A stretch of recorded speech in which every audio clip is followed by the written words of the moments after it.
damos la bienvenida a todos los hermanos. Creo que esta era una actividad que teníamos programada ya hace un tiempo. Sabemos que pues la reforma en Latinoamérica en un contexto general sigue siendo joven, pero sigue siendo mucho más joven la postura reconstruccionista, que pues sabemos que ha levantado mucha ampolla. Entonces, la idea es poder, desde las dos cosmovisiones, tener un diálogo. Y la dinámica va a ser que cada uno tendrá en un principio media hora para exponer su postura o su posición, y la segunda hora va a ser entre un diálogo de preguntas y respuestas.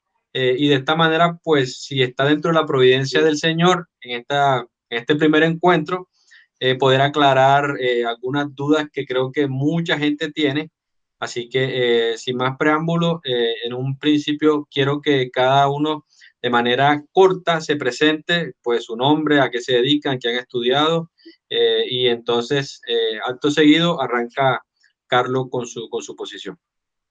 Adelante.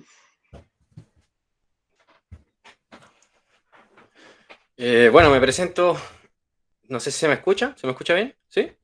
Me presento, mi nombre es Youssef Derija, se pronuncia Derija, pero ya quedó como Derica. Y soy un chileno, vivo acá en Chile, en la ciudad de Concepción, casado, y llevo aproximadamente 10 años enseñando la palabra, estudiándola y participando en iglesia, y ahora tenemos una iglesia en hogar acá en Chile. Y por supuesto somos con mi iglesia y muchos otros hermanos los primeros que hemos estado hablando acerca del reconstruccionismo, que es el que hemos estado tratando de enseñar y expandir acá en Latinoamérica. Eso básicamente. Bueno, buenas tardes. Mi nombre es Carlos Mario Moreno.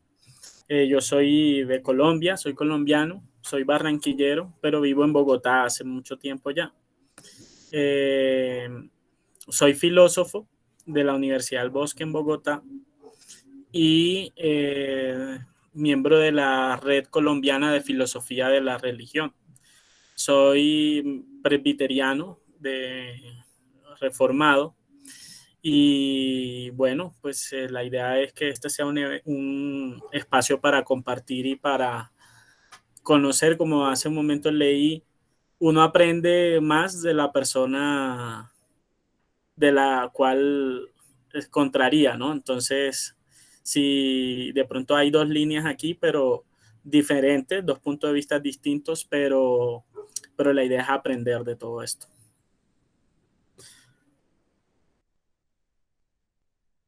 Vale, Carlos, entonces, dado que ya se hicieron las repetidas presentaciones, entonces arranca con tu posición eh, respecto al gobierno civil. Vale, muchas gracias. Yo lo que quise hacer fue como una presentación a grandes rasgos, sobre todo lo que quiero mostrar es la base bíblica acerca del origen del Estado. Voy a tomar una postura, por supuesto, como vieron algunos en el afiche. Yo considero que mi postura la llamo liberalismo reformado. Bueno, liberalismo porque pues no es un liberalismo clásico netamente, pero sí es un liberalismo político, sobre todo de la línea de John Rawls, que es un filósofo gringo que desarrolla pues todo esto acerca del liberalismo político, pero reformado porque pues yo soy reformado y la idea es que veo a través del liberalismo que hay una compatibilidad con el principio de la reforma protestante y por supuesto lo que intento demostrar ahora con la Biblia. Entonces voy a proceder a leer, no voy a leer toda mi intervención, pero sí voy a leer esto porque me parece importante para determinar el origen de dónde viene el Estado. Yo voy a tomar como una postura de que el Estado es, es por decirlo así, un mal necesario, pero veamos de dónde viene. Hago una breve exégesis del término sojuzgar y cuidar. Yo creo que todo viene a partir de Génesis 1, 28. De ahí se desprende toda esta discusión acerca del Estado. Entonces procedo, dice, la decisión de Dios al crear a la humanidad a su imagen y semejanza va inmediatamente seguida por la decisión de conceder al hombre dominio sobre todo ser viviente. Por eso, parte esencial de ser creado a la semejanza de Dios tiene que ver con ejercer ese dominio como se debe. Si la imagen de Dios ha de ser fielmente reflejada en el ser humano, éste debe cuidar fielmente aquello sobre lo que se le ha concedido dominio.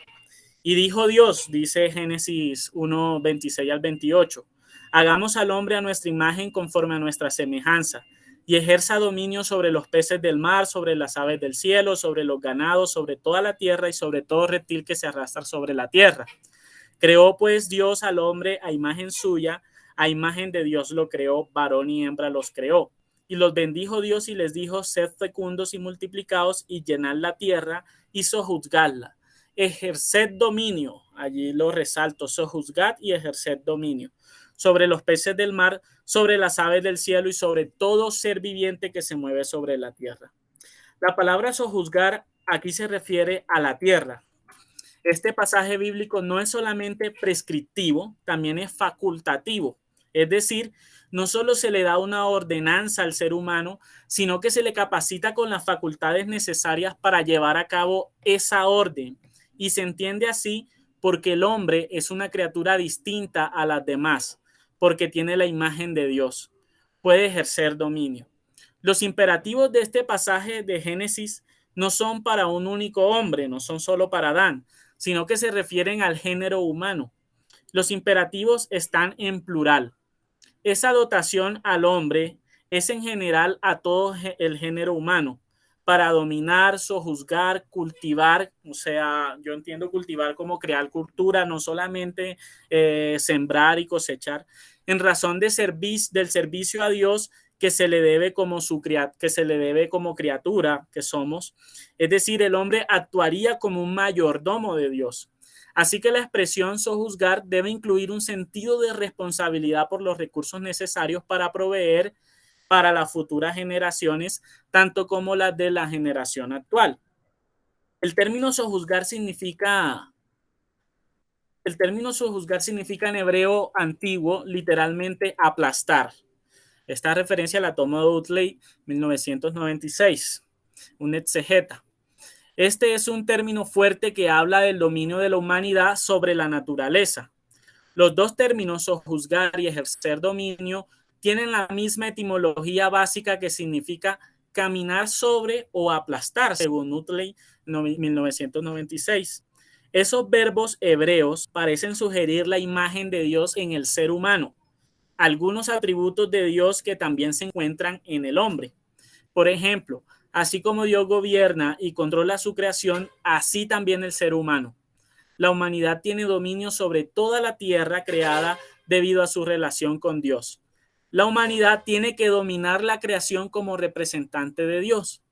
El tema teológico no es el poder sobre las cosas creadas, sino la manera en que se ejerce ese poder, es decir, debería ejercerse para el bien de los demás.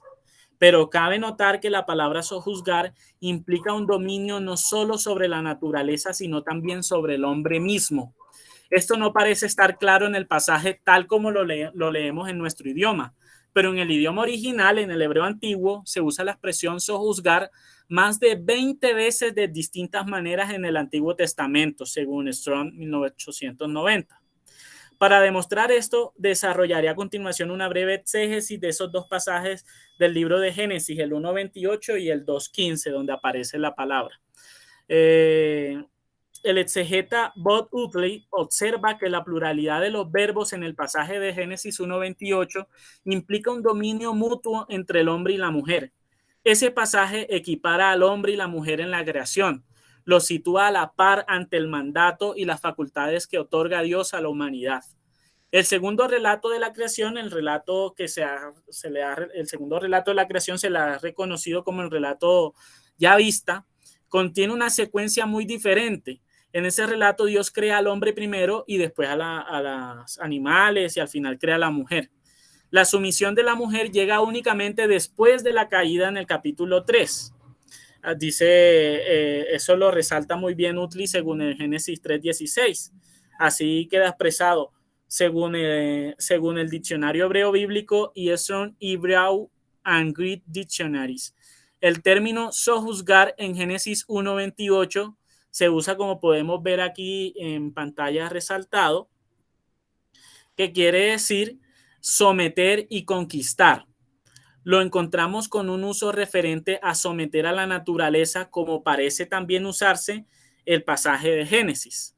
Pero hay otros usos de este vocablo que en su mayoría hace referencia a las relaciones sociales. Por ejemplo, en Números 32:22, y esta tierra será vuestra en posesión delante del Señor.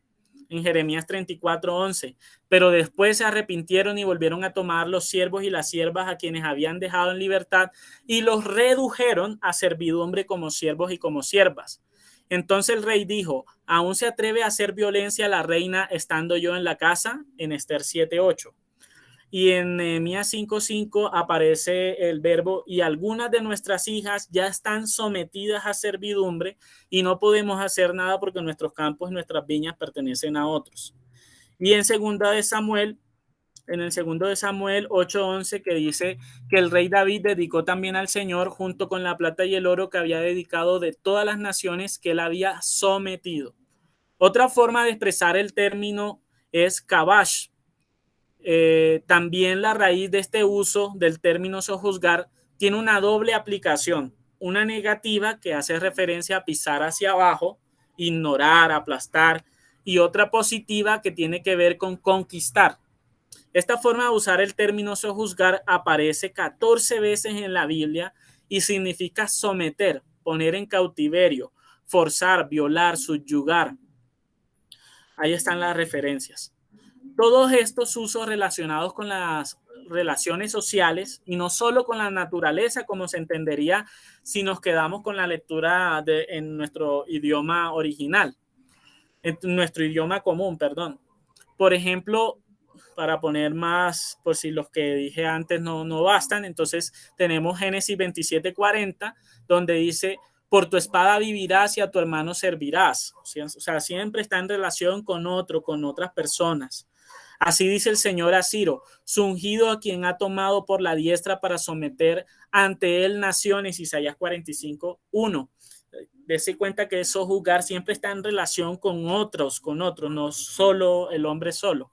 Ante él entrega naciones y a reyes somete, Isaías 41:2. Insisto, el verbo sojuzgar está en relación con otros y no únicamente con la naturaleza. El que sujeta a mi pueblo debajo de mí, en Salmos 144:2, obviamente hace referencia a Dios allí. De la misma manera, en el segundo capítulo de Génesis encontramos la expresión de cuidado de la naturaleza que se extrapola a cuidado de otro ser humano. Entonces, el Señor Dios tomó al hombre y lo puso en el huerto de Edén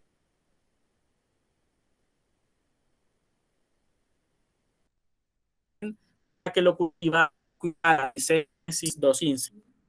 Si hacemos una análisis en Strong Hebrew and Greek Dictionaries, el vocablo mismeret se usa para verbos como vigilar, el acto de custodiar, mantener, salvaguardar, o también para cargo, oficio, deber, lealtad, fidelidad, para señalar conservación objetiva o también para señalar seguridad. Por ejemplo, en los pasajes de Números 3:25 encontramos las responsabilidades que tenían los hijos de Gerson. O en Nehemías 13:30 dice que los oficios para los sacerdotes y los levitas, ahí se usa el mesmiret para hacer alusión a oficios. En 1 Crónicas 12:29 el verbo mesmiret se usa para designar que han permanecido fieles. Seguimos. La actividad del hombre en el Edén es cultivarlo y cuidarlo. Pero la expresión cuidar no se limita a un cuidado de la naturaleza, sino, como he tratado de demostrar en esta exégesis general de este pasaje, este imperativo está ligado a las relaciones sociales. El hombre tendrá la capacidad y el deber de cuidar de los otros hombres debido a que en los otros seres humanos también se encuentra la imagen de Dios que por la posición de criatura está obligado a respetar. El trabajo del hombre, pues, no solo será cultivar el suelo, tender y podar los árboles, mantenerlos, defenderlos del daño y del deterioro, sino que se le asigna el trabajo y la capacidad para hacer mejorar su entorno, para satisfacer las necesidades de la vida, proteger su entorno, incluyendo a los demás hombres de las pérdidas, y se compromete al hombre con ese cuidado en ese pasaje de Génesis 1:28 y el 2:15. Entonces, teniendo en cuenta el sistema de pensamiento en el que delimito este trabajo, o lo que estoy diciendo, con esta breve exégesis trato de demostrar que las condiciones para la generación de la sociedad y sus normas sociales, en otras palabras, para la generación del Estado, se encuentra en las facultades humanas de las que Dios dotó al hombre para el dominio de todos los seres de la naturaleza, incluyendo sus relaciones con los otros seres humanos. Entonces, fijémonos en esto y ahí voy a dejar de compartir pantalla. Fijémonos en lo siguiente.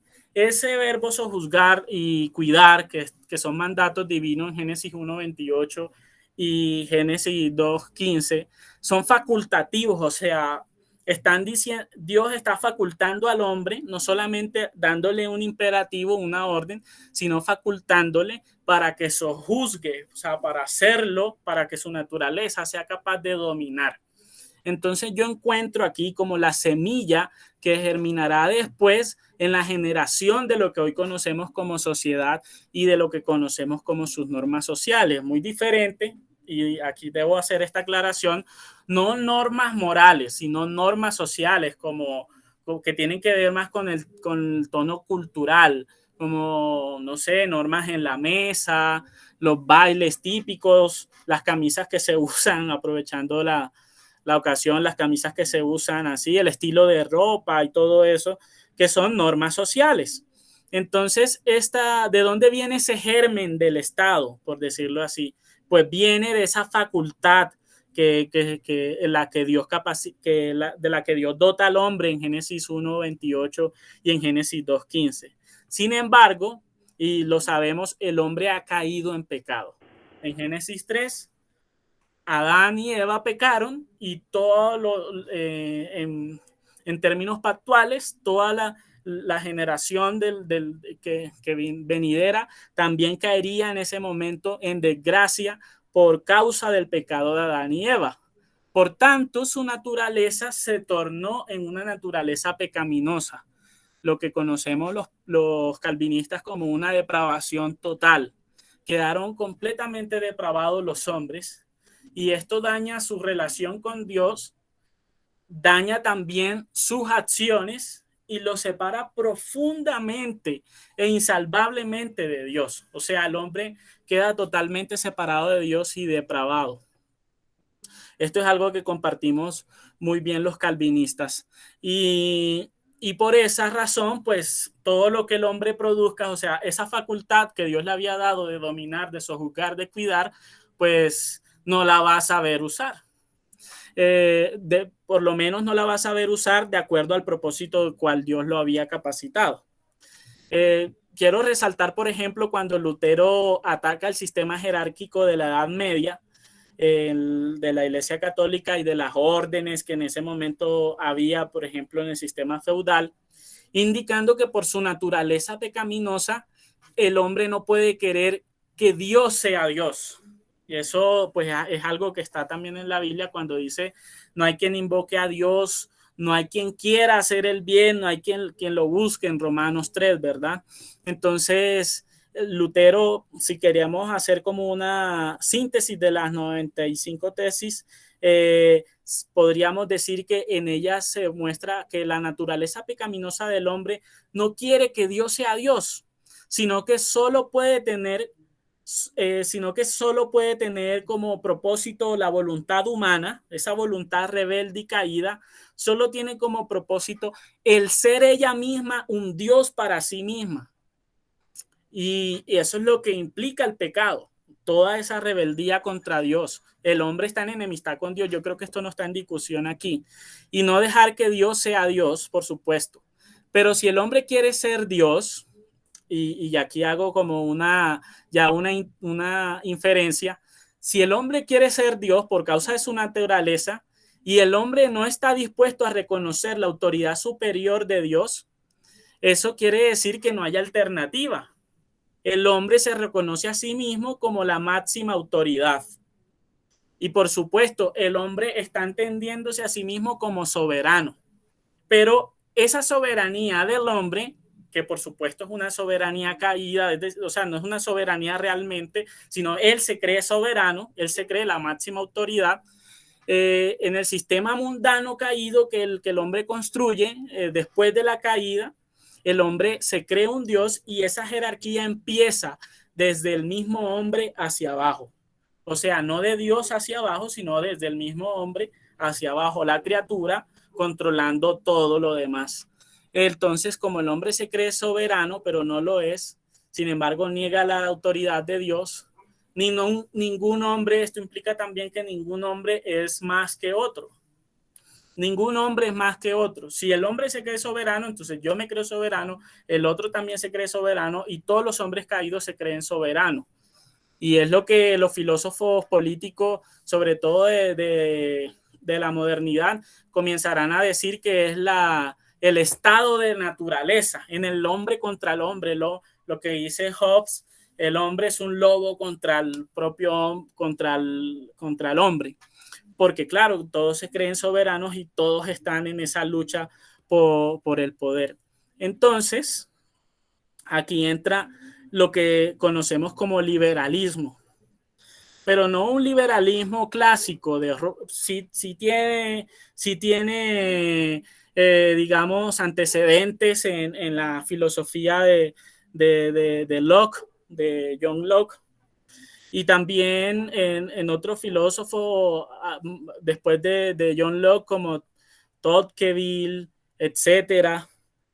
Pero el liberalismo se centra básicamente en la defensa de las libertades individuales, pero también en la asentación de que el Estado es una construcción, por decirlo así, lógica del hombre, como un acuerdo en que el hombre se pone consigo mismo con los demás, perdón, para poder vivir en vez de vivir en ese estado de naturaleza en el que el hombre se cree soberano él contra el otro, entonces más bien se ponen de acuerdo, deponen esa intención y se hacen soberanos todos eligiendo a un representante que esté en diferentes ramas del poder público que nosotros ya sabemos, y esto ya no es una cuestión teológica, sino más bien, digamos, jurídica y política,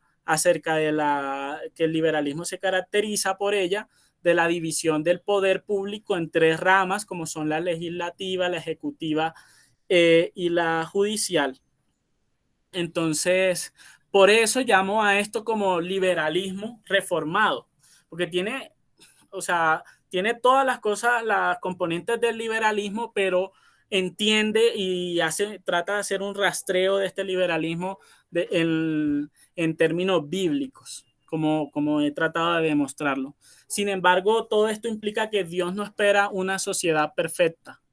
Dios espera un hombre y demanda un hombre justo. Demanda justicia de los hombres, o sea, de todo el género humano, de todos los individuos. Pero como los hombres conforman a los estados, si los hombres fueran justos todos, entonces el estado también sería justo. Se entiende que un hombre depravado no va a producir, sus acciones son depravadas y son corruptas también. Entonces, pues, ¿qué va a generarse de individuos corruptos y depravados? Pues estados depravados y estados en contra de Dios, por supuesto. Entonces, al final, en el juicio, Dios juzgará a los hombres por formar estos estados corruptos y no dejar que sea Él quien los gobierne. Pero desde la perspectiva del plan de Dios y la providencia de Dios, que Dios actúa por causas secundarias también, y su providencia y sus decretos se revelan a nosotros, no solo a través de la Biblia, sino que también se ejecutan como por causas secundarias y contingentes. Entonces Dios ha permitido que pues que estos hombres construyan estos estados corruptos y que al final Dios va a juzgar estos hombres que han construido estos estados corruptos para mostrarles cómo es un verdadero gobierno de Dios. O cómo es un verdadero gobierno, o cómo es un gobierno de acuerdo a Dios, un gobierno de acuerdo a como Dios lo exige. Entonces, como primeras consecuencias de todo esto que he dicho, el Estado no es una institución divina, es una institución meramente humana, y como humana, caída y depravada. Así que no es necesario que se rija por las escrituras. No es necesario que se rija por las escrituras porque no puede y porque no quiere. Además, es una invención humana. Los hombres son las que lo rigen, son los que rigen los estados. Ahora bien, a quienes sí rige la Biblia, a quienes sí rige las escrituras, es a los hombres que conforman el estado. Esos hombres, todos, cristianos y no creyentes, ateos, negros, mujeres y población LGBT, todos tienen que rendir cuenta ante Dios porque a ellos los rige la Biblia moralmente. Por lo que si el hombre respeta la ley de Dios, debería tener un estado justo, pero estos hombres no respetan la ley de Dios, ya lo he dicho.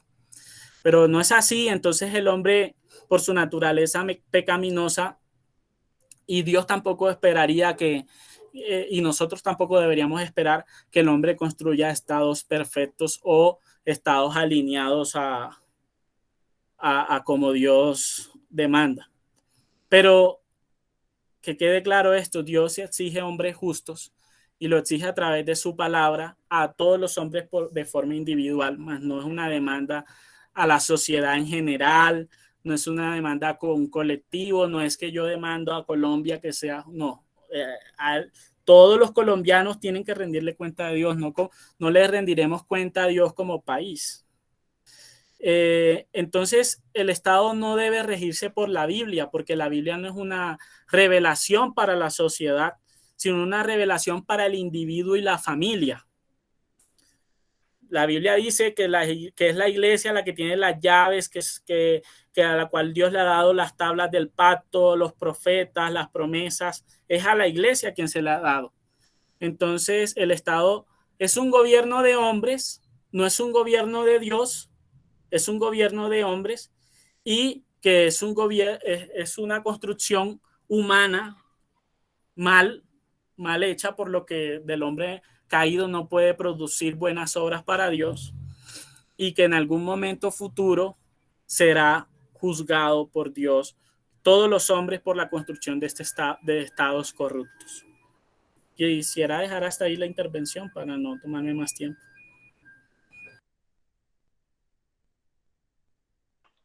Vale, Carlos, muchas gracias. A continuación, pues, continúa nuestro hermano Joseph con su postura. Bueno, continúo yo y por respeto a mi hermano y a las condiciones voy a mostrar mi posición sin mencionar nada de lo que ha dicho él, porque eso es lo que acordamos, ¿no? Si no, tendría una ventaja injusta. Con reconstruccionismo, nosotros los cristianos reconstruccionistas, ¿no? Porque antes que nada yo soy cristiano, sonará cliché como lo quieran ver, pero antes que nada somos cristianos, ¿no? Y por supuesto yo me inclino por el calvinismo, yo me considero calvinista. Y como cristianos nosotros tenemos una palabra, una revelación divina, que es la que nos ha entregado, valga la redundancia, Dios nuestro Señor, el cual ha creado todas las cosas, el iniciador de todas las cosas, pero que las creó de la nada, de forma ex nihilo, ¿no? Él creó todo, determinó todo. Entonces, en su ser, en su poder, en su mano, ¿no? Como se nos revela a nosotros a través de las escrituras, que dicho sea de paso, se revela de forma análoga, ¿no? Dios hace uso de analogías que nosotros podamos entender, porque somos seres humanos, somos criaturas, y nunca vamos a poder entender la mente de Dios nuestro Señor, porque hay una distinción creador-criatura y una separación inalcanzable, ¿no? Entre Dios y las criaturas, nosotros. Pero Él nos ha dado una revelación, y esa revelación nos muestra la realidad de que Dios nuestro Señor es el que posee no solamente la autoridad o la soberanía, la majestad, sino que también está en su mano la providencia, la predestinación, la determinación de las cosas, ¿verdad? La definición. Él es el definidor por antonomasia, ¿no? Por definición, o sea, no hay nada anterior a él. Y él es el que lo creó todo y lo estableció todo en su decreto, en su predestinación, ¿no? Y la historia misma, aquí estoy hablando como calvinista, ¿no? La historia misma es una creación de Dios nuestro Señor. Él la ha establecido, Él la ha creado, ¿no? Entonces, teniendo esto como base, como cristianos, como que creemos en los credos católicos, ¿no? Calcedonia, ¿verdad?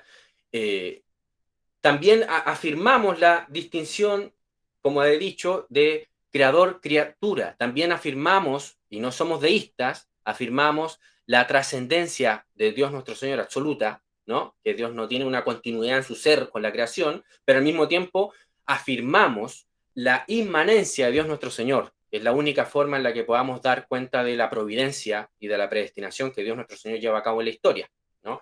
Entonces, tenemos un Dios todopoderoso, un Dios creador, que, no, que Él es absoluto, pero también obra, actúa, ¿verdad? No es el Dios aristotélico, ese Dios es un invento de Aristóteles para justificar toda su teoría, ¿no? Pero no es ese el Dios de Aristóteles, es un Dios que obra, que actúa, que determina, que gobierna, ¿no? Pero no se confunde con la creación.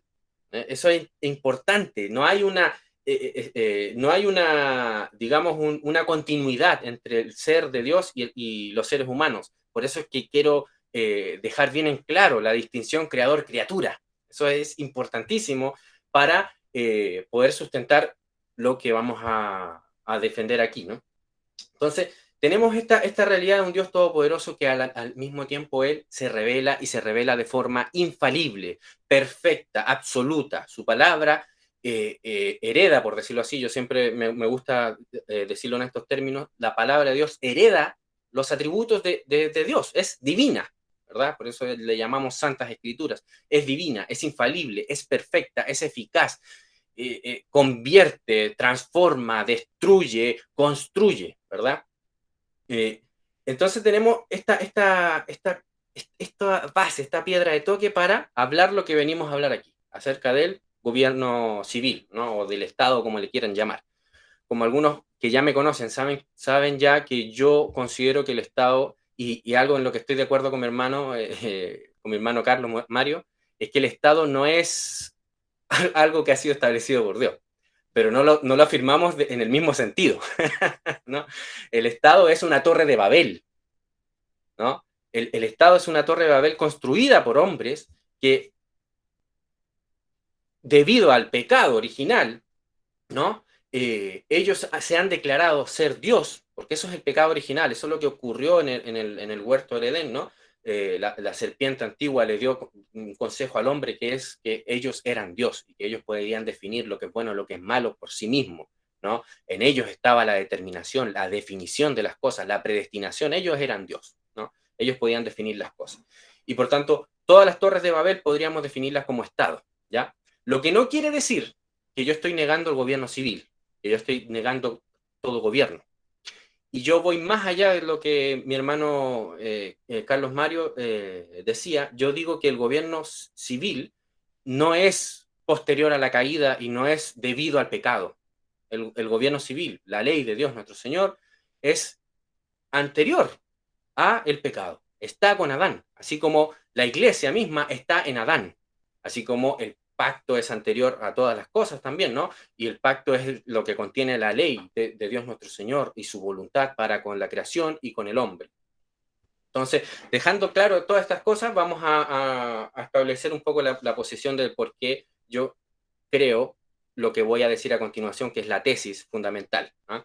La tesis fundamental con respecto al gobierno civil es que el gobierno civil no es más que un juez, nada más que eso. Tiene las facultades de un juez. ¿Por qué? Porque el gobierno civil no puede ser definidor de la ley, del derecho, de la justicia. Está limitado a ser un juez. Me remito a un pasaje muy conocido, como lo es Romanos capítulo 13, ¿no?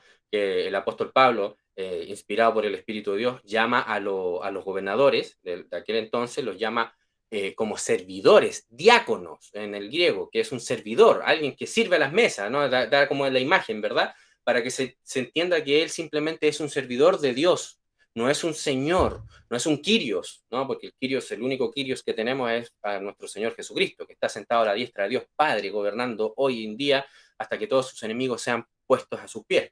Entonces tenemos esta facultad del gobierno civil, que es la de juez, que puede tener en términos relativos, pero no el monopolio, de el ejecutivo, de esa idea de ejecutar la ley. Tiene en términos relativos el poder ejecutivo, pero no lo tiene en términos absolutos como sí lo tiene el Estado. ¿Por qué? Porque no tiene soberanía, porque no es Dios, ¿no? Por esa misma distinción que hemos hecho. Entonces, el gobierno civil, la tesis que yo aquí defiendo, desde la perspectiva reconstruccionista, es que el gobierno civil no es más que un juez que está llamado, ¿no?, a aplicar y a juzgar en las facultades que Dios nuestro Señor le ha dado, que son muy limitadas, ¿no? No es que tenga que aplicar toda la palabra ley de Dios nuestro Señor en todo momento, no. En los ámbitos que Él le ha dado, ¿no? Tiene que aplicar la ley de Dios lo más fiel posible. Y aquí vamos a otra cosa. El tema importante. El Estado, o gobierno civil, como lo quieran llamar, no es algo impersonal, no es una abstracción, no es una entidad abstracta, una idea que es la que gobierna. En las Escrituras, el gobierno civil siempre está depositado en los hombros de un hombre, de una persona, a la cual se le juzga como tal debido a sus atributos. Los atributos del pastor que se pide el apóstol Pablo, por ejemplo, le dice a Timoteo los atributos que tiene el obispo, que debe tener si desea ser obispo, son exactamente los mismos atributos que se le pide a el juez en la ley, que sean sabios, que sean hombres de juicio, temerosos de Dios, ¿verdad?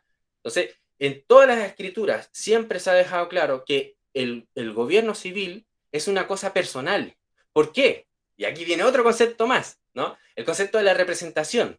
La representación en las escrituras no es una representación democrática como nosotros la tenemos hoy en día, esa idea de que, aprovechando ahora que hay votaciones en mi país, uno de los dos candidatos que salga, el que salió va a tener, por decirlo así, la representación de la voluntad del pueblo, una abstracción, ¿no? Un abstracto.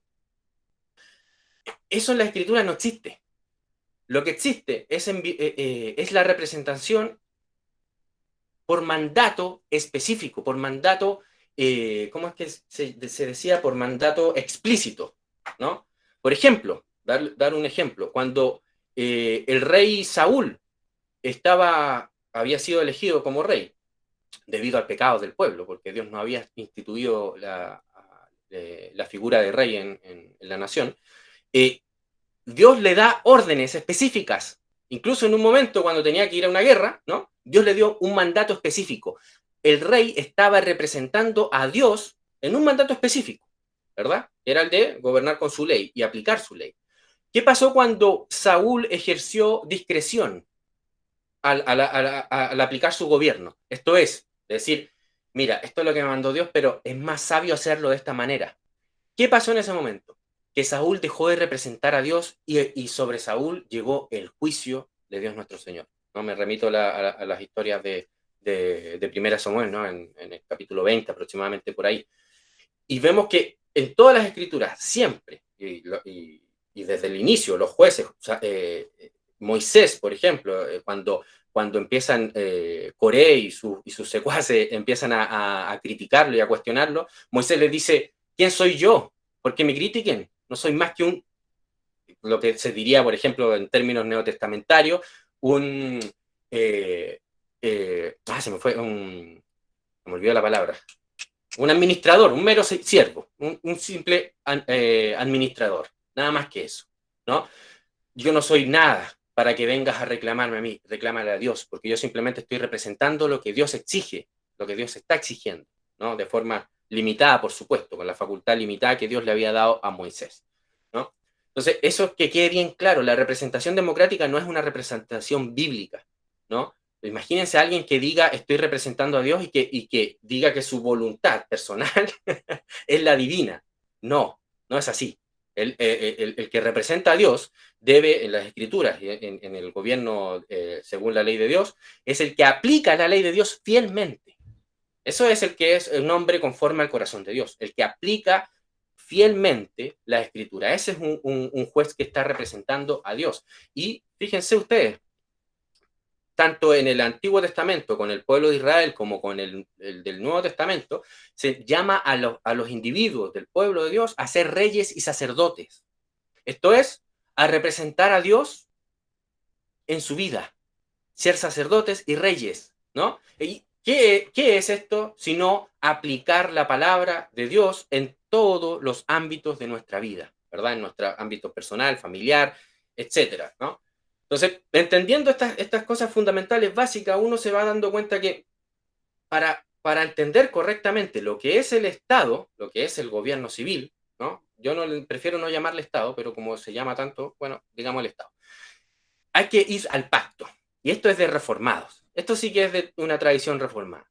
Es el pacto que Dios nuestro Señor le dio al hombre en el huerto del Edén, con su ley, su mandato, con todas las cosas que he dicho anteriormente, ¿no? Adán era un representante de Dios en la tierra, ¿no? Lo mismo que su mujer, que era ambos eran vicerregentes, ¿no? Había un orden, por supuesto, una economía dentro del matrimonio en el que el hombre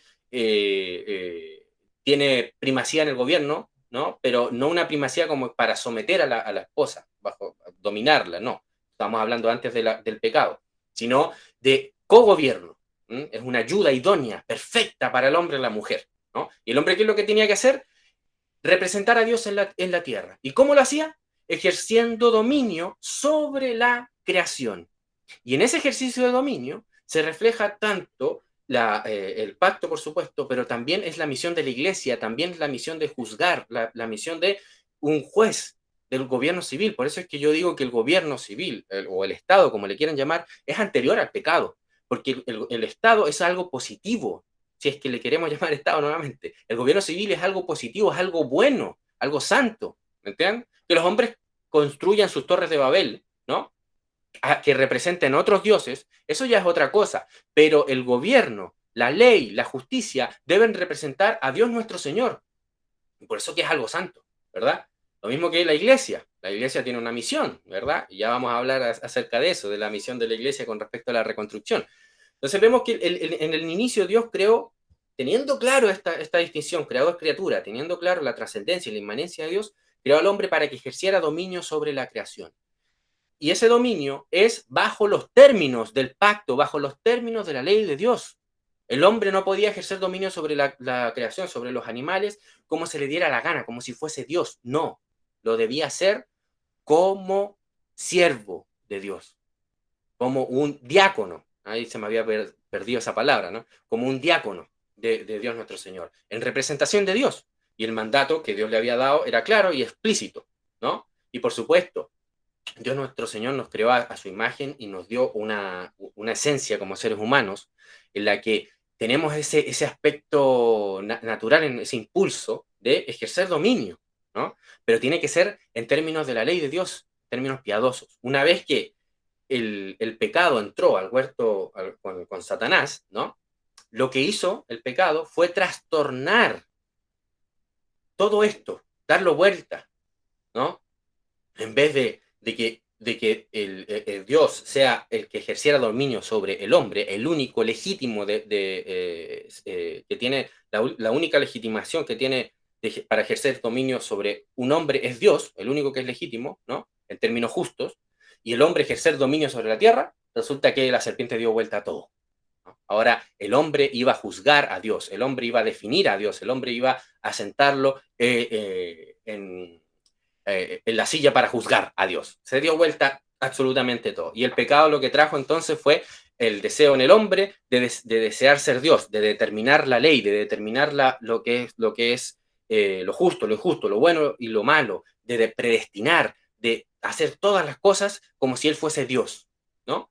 Y afirmar, por supuesto, que hay una continuidad entre Dios y los hombres, ¿no? Y eso es lo que representa la Torre de Babel. La Torre de Babel no es un acto de los hombres que dijeron, vamos a crear una torre para estar unidos y acercarnos a Dios. No, ese fue un grito de guerra en contra de Dios. Es una declaración de decir, es más, cuando se juntan los hombres en Génesis capítulo 11 para hacer la torre de Babel, ellos en toda su conversación que hacen, en ningún momento mencionan a Dios. Hacen como que si Dios estuviera muerto para ellos.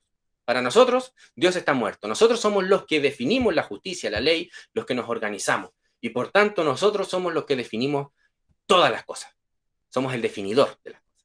Porque si Dios no es el creador, si Dios no es el soberano, entonces el hombre va a ser el soberano, ¿no? El humanista, ¿qué es lo que hace? El humanista es negar a Dios, pero no con ello está negando los conceptos fundamentales de la realidad en la cual Dios nos ha creado, como es la soberanía, la predestinación, la ley, la justicia, la verdad, sino que en vez de que Dios sea el definidor, el soberano, de todos esos atributos que son de Dios, en vez de que reconocérselos a Él, el hombre se los achaca a sí mismo. Y eso es lo que representa el Estado. El Estado, como muy bien decía nuestro hermano Carlos Mario, es una creación del hombre. El Estado moderno es una creación del mismo hombre, que creó ¿para qué? Para hacerse Dios, para ser ellos los que definan la ley, los que definan la justicia, los que definan al hombre mismo. Es más, la fe que tienen los humanistas y los estatistas es el de crear un hombre nuevo. Esa es una de las fe que tienen los estatistas. Y ahí se crea la famosa ingeniería social y todo ese cuento. Y de ahí podemos entender y dar cuenta del por qué a día de hoy el Estado reclama soberanía, predestinación, providencia, salvación, ¿no? Porque si el Estado es soberano, él es el definidor de las cosas, él es el que define, él es el que predestina, ¿no? Y eso es cosas tan simples como darnos cuenta de que, por ejemplo, en cualquier ciudad, siempre en toda ciudad, bajo un Estado moderno y soberano, ¿no? Hay un plan de construcción de la ciudad y que ese plan lo ha establecido el Estado y que los individuos no pueden traspasarlo, no pueden hacer lo que quieran. No sé, si yo me compro un terreno y resulta que la predestinación, el decreto del Estado declara que ese terreno está para hacer un parque y yo quiero hacer unos edificios porque me lo compré, el Estado no me lo va a permitir, porque en su decreto y predestinación y gobierno y soberanía, que ha sido traspasada al Estado, ¿no? Él ha decretado que ese lugar es para que sea un parque. Y esto pasa en la mayoría de los estados modernos, ¿verdad? Entonces, yendo ya más al grano con respecto a lo que es el gobierno civil, una visión cristiana del gobierno civil, la única que es coherente con las escrituras, ¿no? Es aquella que ve al gobierno civil como un juez, como un simple servidor, ¿no? Cuando digo simple servidor no estoy hablando en términos peyorativos, ¿no? Es como que yo sea pastor y yo diga yo soy un simple servidor. Lo mismo que se sentía Moisés, yo soy un simple servidor, yo no soy nadie, ¿entienden? Es Dios, nuestro Señor, es soberano, el que determina las cosas y nosotros obedecemos, punto, ¿no? Esa es la idea. Entonces, resumiendo la tesis que presento aquí, es que el gobierno civil, desde un punto de vista cristiano, ¿no?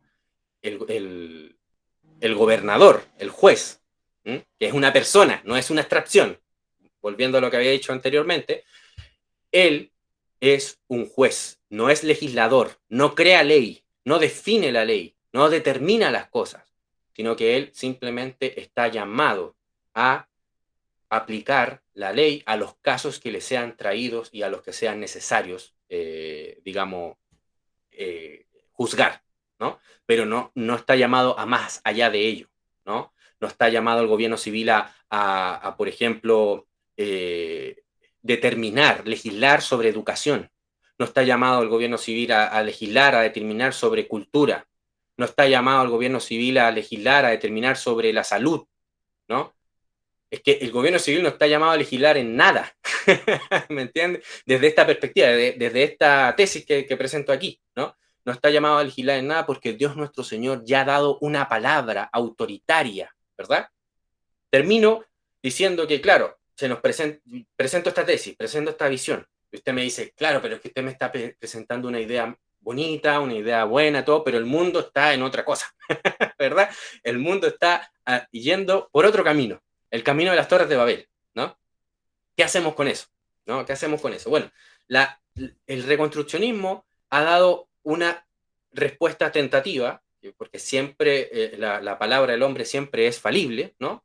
Aquí no vamos a estar hablando de infabilidad de alguna posición o de alguna escuela de pensamiento, pero ha dado y la ha defendido con la palabra de Dios lo más fiel posible, de que la palabra de Dios nos ordena como iglesia y nos ha dado el poder a nosotros, los creyentes, de llevar a cabo el discipulado de las naciones, la transformación de las culturas, ¿no? Y es algo que sucedió, no es una cosa que nosotros estamos esperando que pase, ha sucedido. El cristianismo transformó el mundo y sobre todo transformó Occidente, donde la cristiandad, que una vez fue en Occidente, antes de que viniera lo que hoy tenemos, en la cristiandad se llevaban a cabo estos principios de los cuales hemos estado hablando aquí, ¿no? Gracias a Calcedonia, que discipuló al mundo, poniéndole de lleno una traba a los reyes, a los gobernantes, a los imperios, diciéndole no hay continuidad entre Dios y las criaturas.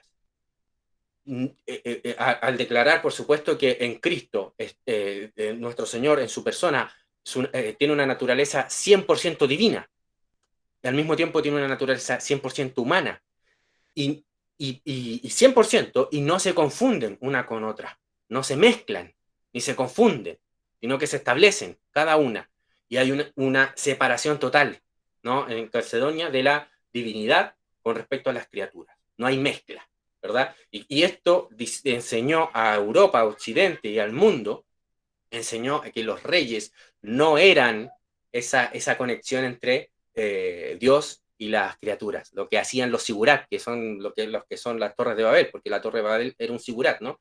Y el sigurat era una especie de conexión con la divinidad, y el rey que se sentaba en el sigurat, o que poseía digamos, la propiedad del sigurat, se establecía que él hacía la continuidad entre los dioses y los hombres, ¿no? Él era el puente, el sumo pontífice, ¿verdad?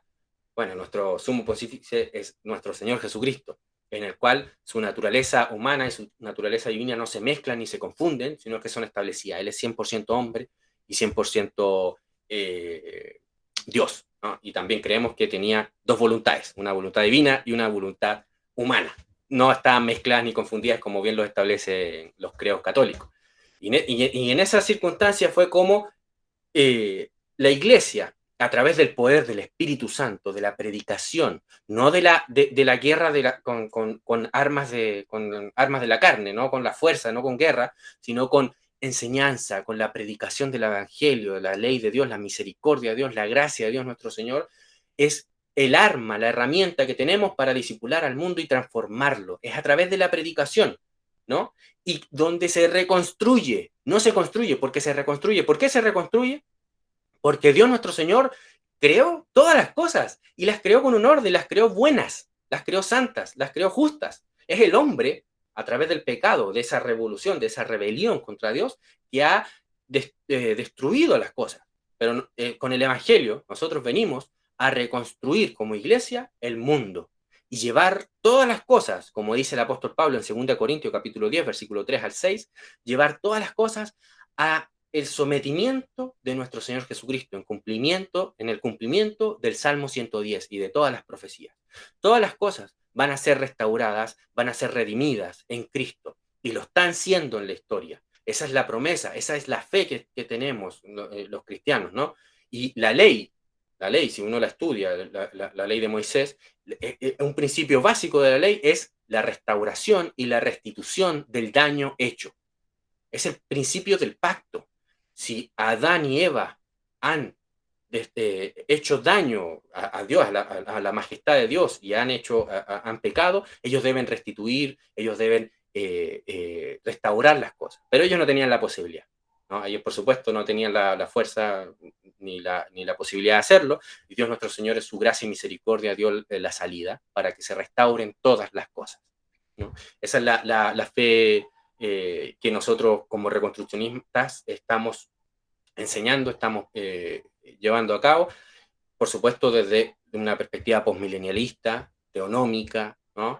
En la que creemos que todas las cosas van a ser restauradas, van a ser llevadas a Cristo poco a poco, en la medida en que la iglesia sea fiel a su llamado, que es el de ser sal y luz de esta tierra. Ser sal y luz de esta tierra quiere decir que nosotros alumbremos, llevemos la luz a este mundo y podamos preservar lo bueno, mantener lo bueno en esta tierra. Y tenemos el poder, no en nosotros, o sea, no como humanos, sino que tenemos al Espíritu de Dios. Y según nos enseña la revelación bíblica, cada persona, y según nos enseñó Calvino también, ¿no? Cada persona es absolutamente Dios, ¿no? Cada una de las personas. Y si el Espíritu de Dios está con nosotros, estamos con Dios, no estamos con una parte de Dios, ¿no? Es Dios con nosotros. ¿Quién contra nosotros? Tenemos todo el poder de llevar a cabo la reconstrucción. Y en ese sentido tenemos el llamado de redimir y de llamar a todos, a la obediencia a Dios, nuestro Señor Jesucristo, a través de la predicación del Evangelio. El pacto juzga a individuos, familias, naciones, culturas, todo lo juzga. Todo debe ser sometido a su justicia.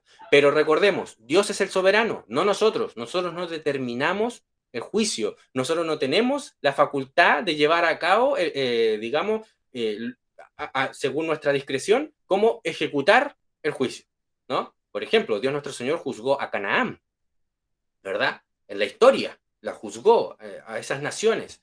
¿Y cuál fue el juicio? Fue la destrucción de esas naciones, ¿no? Pero Israel debía llevar a cabo el juicio según lo que Dios le ordenaba, no separarse ni a izquierda ni a derecha, ¿verdad? De lo que Dios le ordenaba. Debía representar a Dios bajo un mandato explícito, no a lo que, mira, Dios nos mandó esto, pero hagámoslo como sea, ¿no? O sea, como yo creo que es mejor. No.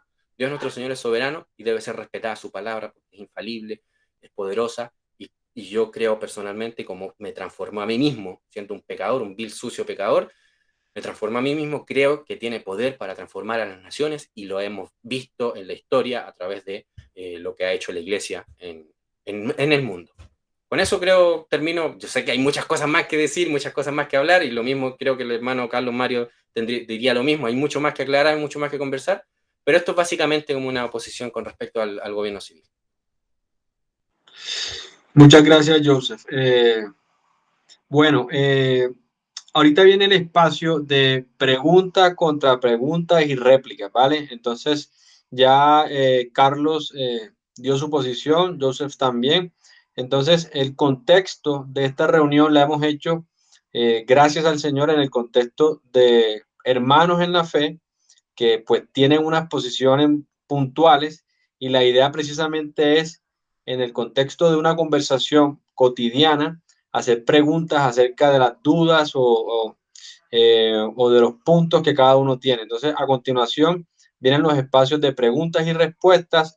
Yo no sé si quiera empezar Joseph, teniendo en cuenta que Carlos fue la primera persona que expuso su posición, si tiene alguna pregunta, réplica, y también vamos a abrir un espacio para los hermanos que están en las graderías virtuales, dos preguntas, ¿sí? Entonces, una pregunta para Joseph y una pregunta para Carlos. Entonces, las personas que quieran hacer esas dos preguntas levantan la mano y quedan allí pendientes para que después que ellos entren en esa dinámica de preguntas y respuestas y réplicas, ustedes hagan sus respectivas preguntas si lo tienen a consideración. Entonces, adelante, Joseph, con las preguntas hacia Carlos.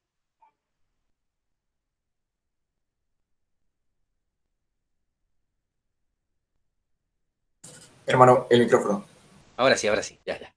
Hay unas cositas que me gustaría aclarar, debido a que el hermano Carlos Mario citó a un filósofo que se llama John Rawls. Tengo entendido, él me puede corregir si estoy equivocado, tengo entendido que John Rawls exigía en su visión, bien anglosajón, este hombre que se sentaba a escribir todo un tratado para arreglar el mundo entero, ¿no?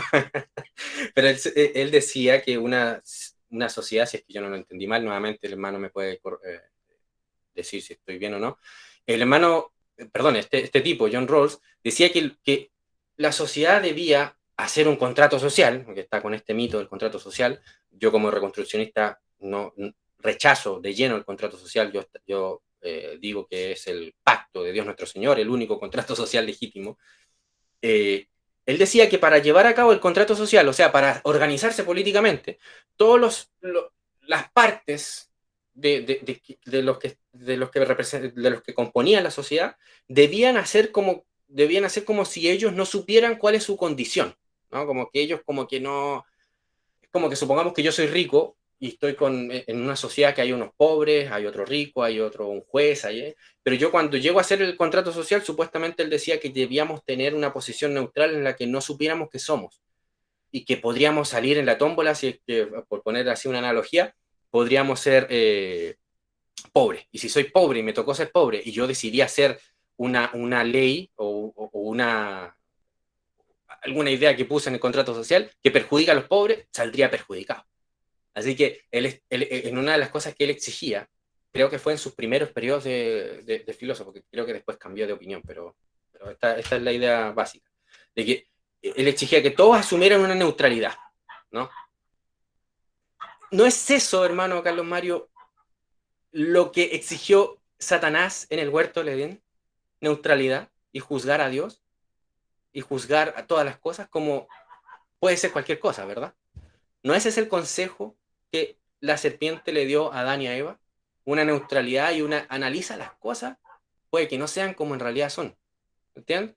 Y entrar en el cuento de la neutralidad ante Dios nuestro Señor.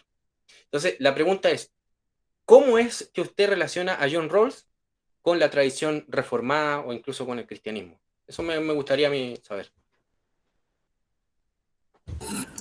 Gracias, hermano Joseph, la pregunta. Muy importante tu pregunta porque eso permite hacer unas diferentes aclaraciones. Claro, John Rawls en el libro Teoría de la Justicia propuso este ejercicio mental o experimento mental que se conoce como el velo de la ignorancia. Pero hagamos una distinción en términos, porque el filósofo siempre, o la filosofía, siempre uno es muy cuidadoso con los términos que usa. Cuando hablamos o sea, Rawls no hablaba propiamente de contrato social, sino de acuerdo, un acuerdo entre hombres. Entonces, el contrato social tiene toda una tradición anglosajona, inglesa, del empirismo inglés, y Rawls se separa un poquito de eso. Y cuando hablamos de contrato social, no se puede igualar en ninguna manera con el pacto que Dios hace con nosotros a través de su Hijo Jesucristo, ese pacto eterno de Dios.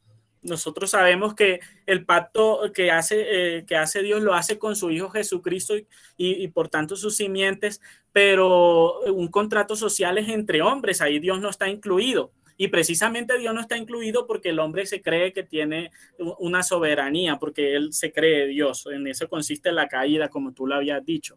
Rawls se retrata en el liberalismo político, otro libro que publica después, diciendo que así no deben ser las cosas.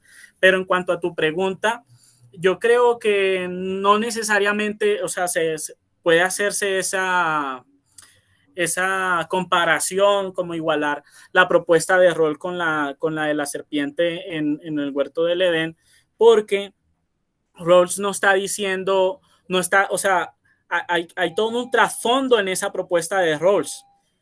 Rawls era episcopal, o sea, está de la iglesia episcopal. Él era creyente. Y él incluso estuvo, antes de estudiar filosofía, estuvo viendo si se metía como, no sé cómo se le dice, a estas posiciones en la iglesia, no sé, como un obispo de la iglesia episcopal, no sé, un líder de la iglesia episcopal.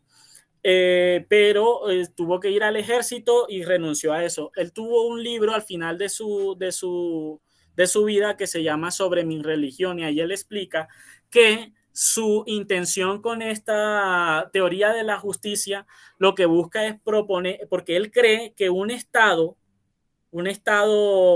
liberal, ¿sí? Un liberalismo político, lo que permitiría es una racionalidad de la fe y que se pueda vivir esta fe en armonía con los demás, incluso con aquellos que no tienen esa misma fe.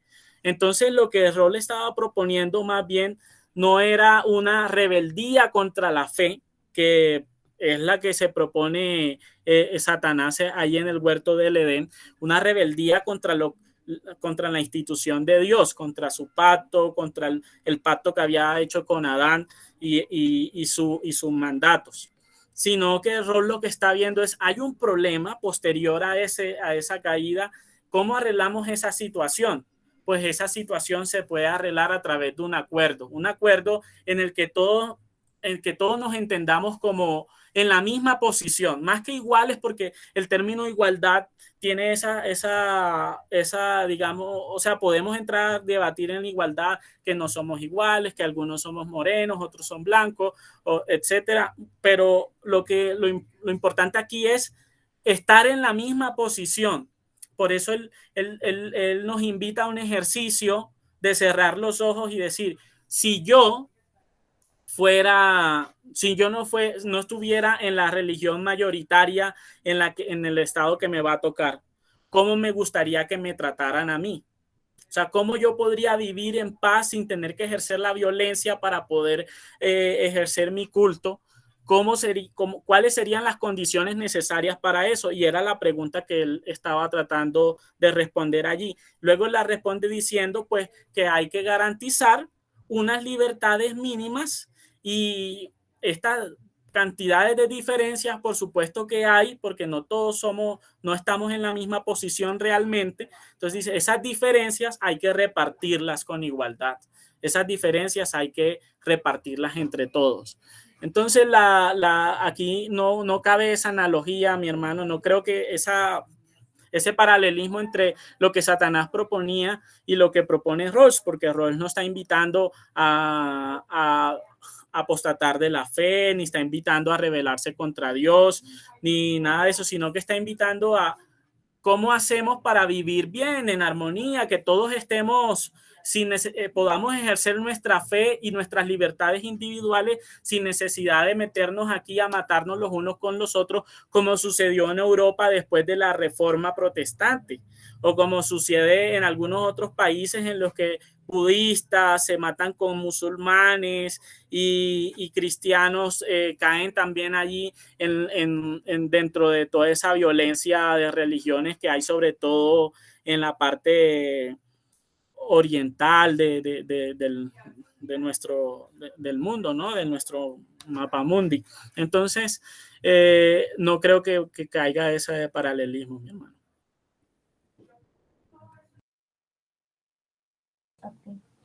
Réplica. Bueno, yo pienso que hay un paralelismo, por supuesto, salvando las distancias de la circunstancia y todo, ¿no?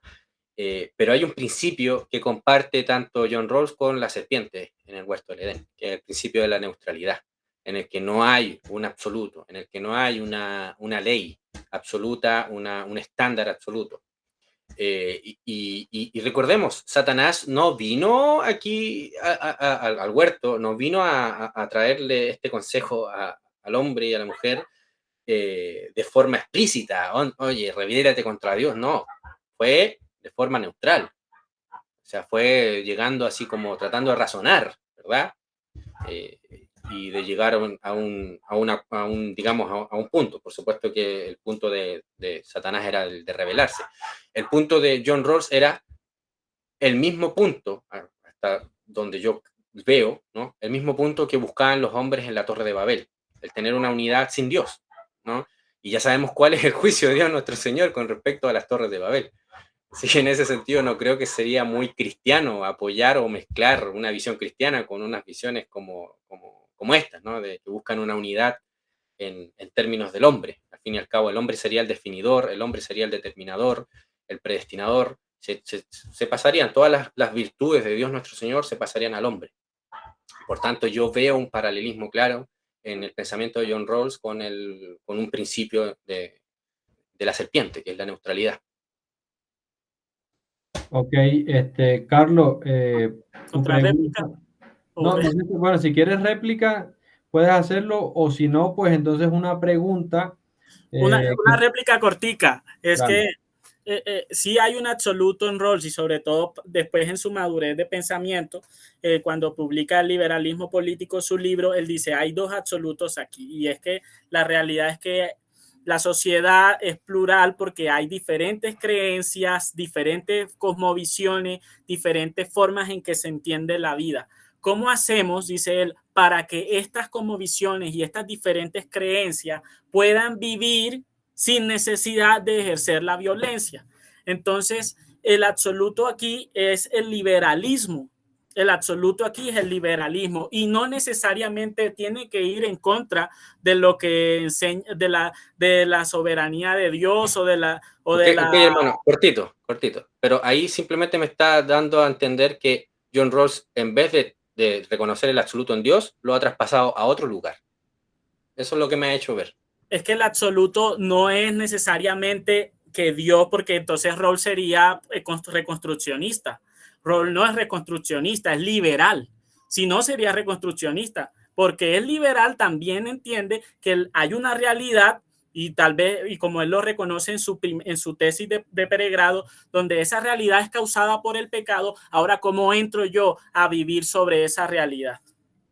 Y ahora quisiera hacer una pregunta aprovechando mi tiempo, y creo que el debate el debate fuerte, me parece a mí, está en la última parte del discurso del hermano Youssef, cuando dice que el propósito, ¿no?, del evangelio es la reconstrucción del mundo o la reconstrucción de la sociedad. Porque para mí, desde un punto de vista cristiano y bíblico, creo que el propósito del evangelio es la salvación de los hombres. Y la salvación de los hombres no, la Biblia no enseña que la salvación de los hombres de alguna forma se extiende a salvar a la sociedad. Porque sabemos que la Biblia no es, o sea, somos calvinistas y no entendemos el propósito de Dios como un universalismo en el que todos vamos a ser salvados, sino que hay un grupo de escogidos y un grupo de reprobados que no van a llegar a la salvación.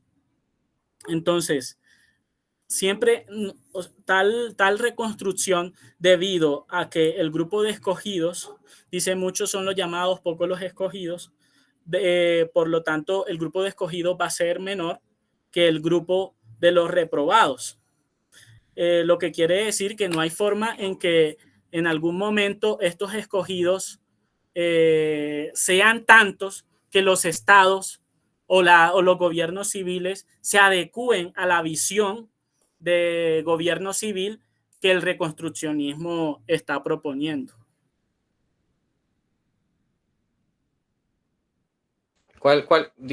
Disculpe, ¿cuál sería la pregunta? Es una crítica. Una crítica, ya. Entonces tendría que responder a la crítica. Sí, o sea, y para resumirla de pronto por si no se entendió, es, o sea, que el evangelio no se extiende, o sea, el evangelio tiene como propósito la salvación de los hombres, y esa salvación no se extiende a la salvación de la sociedad, debido a que somos calvinistas, creemos en que Dios escogió a unos y reprobó a otros. Por lo tanto, esos escogidos, como dice la Biblia, que son los llamados son muchos, pero los escogidos son pocos, quiere decir que los escogidos son pocos y la mayoría son reprobados, de tal forma que no habrá un momento en que los escogidos sean tantos que se pueda ver gobiernos civiles o estados de la forma en que lo enseña el reconstruccionismo, o sea, ese estado que el reconstruccionismo enseña, o ese gobierno civil que el reconstruccionismo enseña que está adecuado a la palabra de Dios. A ver, me parece que más que calvinismo, hermano, lo que usted está presentando es una soteriología muy antropológica. O sea, es como que el propósito del evangelio es simplemente salvar el alma del hombre y nada más que eso. Cuando en realidad lo que vemos en el huerto del Edén, lo que ocurrió fue un desafío y una destrucción, por decirlo así, de parte del hombre, o búsqueda de destrucción del orden establecido de Dios en su creación. ¿no? Fue un trastocar, fue trastornar todo el orden, a tal punto que la creación misma fue sometida a la maldición, ¿no? Debido a la acción del hombre.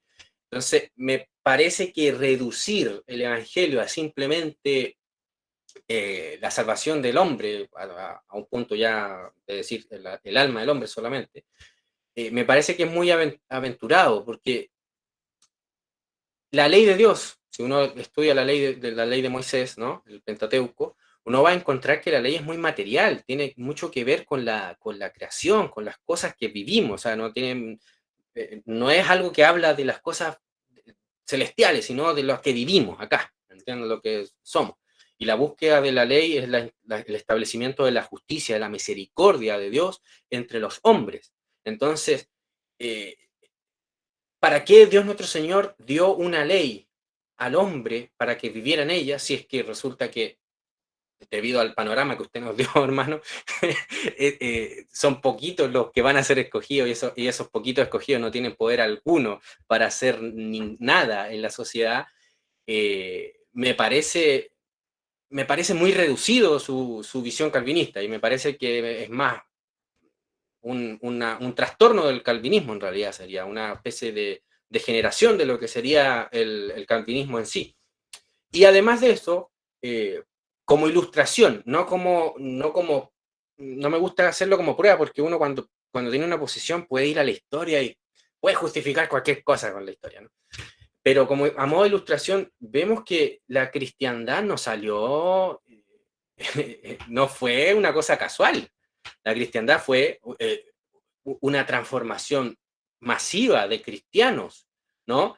Que podamos tener un montón de diferencias teológicas con ellos y decir, no, que este no es cristiano porque no se adapta a mi confesión y bla, bla, todo el cuento, ¿no? Pero hubo una transformación de la sociedad entera. O sea, la iglesia discipuló al mundo, a las naciones, las instituciones fueron transformadas, el concepto de persona fue transformado, ¿no? Por Boecio, un cristiano, ¿no? El concepto de la dignidad humana, de las leyes, ¿no? De la misma idea del rey, fue todo transformado y visto y sometido a la palabra de Dios en términos relativos bajo todos los problemas que tenemos los seres humanos al interpretar la ley. Como lo he dicho anteriormente, al interpretar la palabra de Dios nosotros cometemos miles de errores, ¿no? Y por supuesto vamos a encontrar un montón de errores en la historia, pero el hecho es que hubo una transformación del mundo, de la sociedad, de las instituciones, de las leyes, ¿no?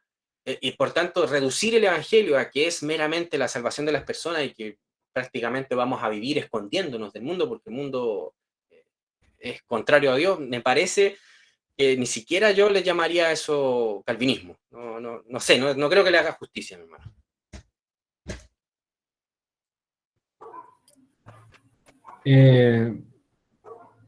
En el orden que estamos, pues se supone que viene pregunta de parte de Joseph para... Y yo no tengo mi réplica. ¿Tiene réplica de lo que Sí, acaba claro. de decir? Siga. No es salvación del alma, primero porque no entendemos el alma, o sea, nosotros no somos que creemos una dualidad del hombre, no, creemos que el hombre es un todo, es un ser viviente, y si Dios lo salva, salva al hombre, ¿sí? No es una salvación espiritual y ya, no, es una restauración del hombre en su concepción de la vida, en todo, y en eso consiste el evangelio. Sin embargo, a lo que yo voy, y estoy hablando en la parte escatológica que propone el reconstruccionismo. Y la forma en que yo lo estoy viendo es que no va a haber alguna manera en que los estados sean tal, si los estados están constituidos o los gobiernos están constituidos por hombres o por seres humanos, y los seres humanos no, esta cantidad de seres humanos no van a ser, la mayoría no van a ser cristianos o no van a ser genuinos cristianos, o sea, parte del pueblo de Dios esta mayoría, sino que van a ser muchos reprobados. Por tanto, lo que va a producir las acciones de los reprobados seguirán siendo estados corruptos o gobiernos corruptos. No hay forma de que eso cambie. La forma en que dice la Biblia que eso va a cambiar no es a través de una restauración de los estados o de la sociedad, sino una restauración, sino hacer un cielo nuevo y una tierra nueva, lo dice la Biblia y lo enseña muchas veces. Entonces, pues no creo que sea necesario insistir en qué pasaje está eso, porque creo que tú lo tienes claro. Ya, me toca la pregunta, ¿no? ¿Una pregunta o contrarréplica, como quieras? Bueno, puedo contrarreplicar brevemente, decir Vale. que la posición reconstruccionista, bueno, a pesar de que Rushdoony, que es como por decirlo así el padre del reconstruccionismo, él habla acerca de redimir al Estado, pero no en los términos en los que la mayoría tienen en sus cabezas, de creer de que el Estado vamos a llenarlo de cristianos, para que el Estado actúe como cristiano. No. Mi posición, la mía particular, personalmente, yo me hago cargo de mis palabras, no se las delego a nadie. La posición mía es de que los estados tienen que ser abolidos, los estados tienen que ser destruidos, como se debe destruir una torre de Babel, ¿me entienden? Y ahí poner lo que dije al principio, poner el gobierno civil verdadero, que es el personal, el que los hombres que estén gobernando sean hombres que tengan las virtudes necesarias de un gobernador y no que tengan los votos necesarios para gobernar, como sería el caso que está pasando lamentablemente en mi país, en el que un hombre que no ha tenido ningún logro virtuoso en su vida, ¿no? Un hombre que no tiene nada, no tiene ni familia, no sabe ni lo que es gobernar una casa, no sabe ni lo que es tener un trabajo, porque nunca ha trabajado, ni siquiera nunca pudo sacar su carrera, tiene la posibilidad de ser presidente. ¿Me entiendes? ¿Por qué? Porque puede que cumpla con los requisitos. ¿Cuáles son? Más votos. Eso es todo. Entonces, que quede claro, ¿no? Yo no estoy aquí diciendo que tenemos que tomarnos el Estado y agarrar al Estado como instrumento, que es lo que es, el Estado es un instrumento, y con ese someter, ejercer dominio sobre las personas. Y con esto voy a mi pregunta, que es más que nada una pregunta, pero tiene que ver con lo que ha dicho anteriormente el hermano Carlos Mario. Con respecto al dominio, usted habló, hermano, que el dominio no solamente era con la creación, sino con respecto a las personas. No sé si estoy equivocado. Dígame sí o no. ¿Sí? Ya. Yo lo que veo en las escrituras, claramente, en la evolución acerca de este mandato de dominio, que es explícito en las escrituras, que apunta a la creación, o sea, que no es que Dios le entregó una facultad al hombre en el huerto de que ejerciera dominio sobre otro hombre, sino sobre la creación, porque el hombre era el vicerregente de Dios en la tierra. Pero resultado del pecado, y lo podemos ver en la ley de Dios, ¿no? El hombre puede estar en 3 condiciones, ¿no? En las cuales 2 de ellas es donde puede estar bajo el ejercicio del dominio de otro hombre, y en una no. La primera es la condición de libertad, la libertad jurídica, legal que Dios le ha dado al hombre, ¿no? Porque el hombre ha sido libre. En justicia, el hombre es libre y no debería tener, sino, en justicia, porque si no sería injusticia, a otro hombre ejerciendo dominio sobre él, diciéndole que para dónde tiene que ir o poniéndole alguna cadena mental o lo que sea, ¿no? Obligándole por violencia, por amenaza de violencia. Ese hombre es el hombre libre, ¿no? Responsable, ¿no? La otra condición es el hijo de una familia que no ha demostrado dominio, ese está bajo el dominio de los padres. Y el hijo no puede hacer lo que se le dé la gana, no puede salir de la casa cuando quiera, no puede llegar cuando quiera a la casa, no, tiene que estar bajo el dominio de los padres. Esa es la segunda condición, y la primera en la que el hombre puede estar bajo el dominio. Y en la tercera, que la ley de Dios nos revela, es en la que el hombre ha caído en falta, ya sea por delinquir, ¿no? Si robó y resulta que lo pillaron con el robo, pero él no puede pagar o devolver, él puede ser sentenciado a una pena de servidumbre para que devuelva todo lo robado. Y esa ahí queda como una persona dominando a otra, o algún delincuente, o porque por deudas, etc. Esa es la única forma en las que Dios en su palabra permite el ejercicio de dominio sobre otro. Y esto se da debido al pecado, por supuesto, a las consecuencias materiales que tiene el pecado en la creación. Yo quiero saber si usted está de acuerdo con esta posición o no, o cree que legítimamente desde el inicio, en justicia, en verdad, el hombre tiene derecho a ejercer dominio sobre otro hombre. Esa es mi pregunta.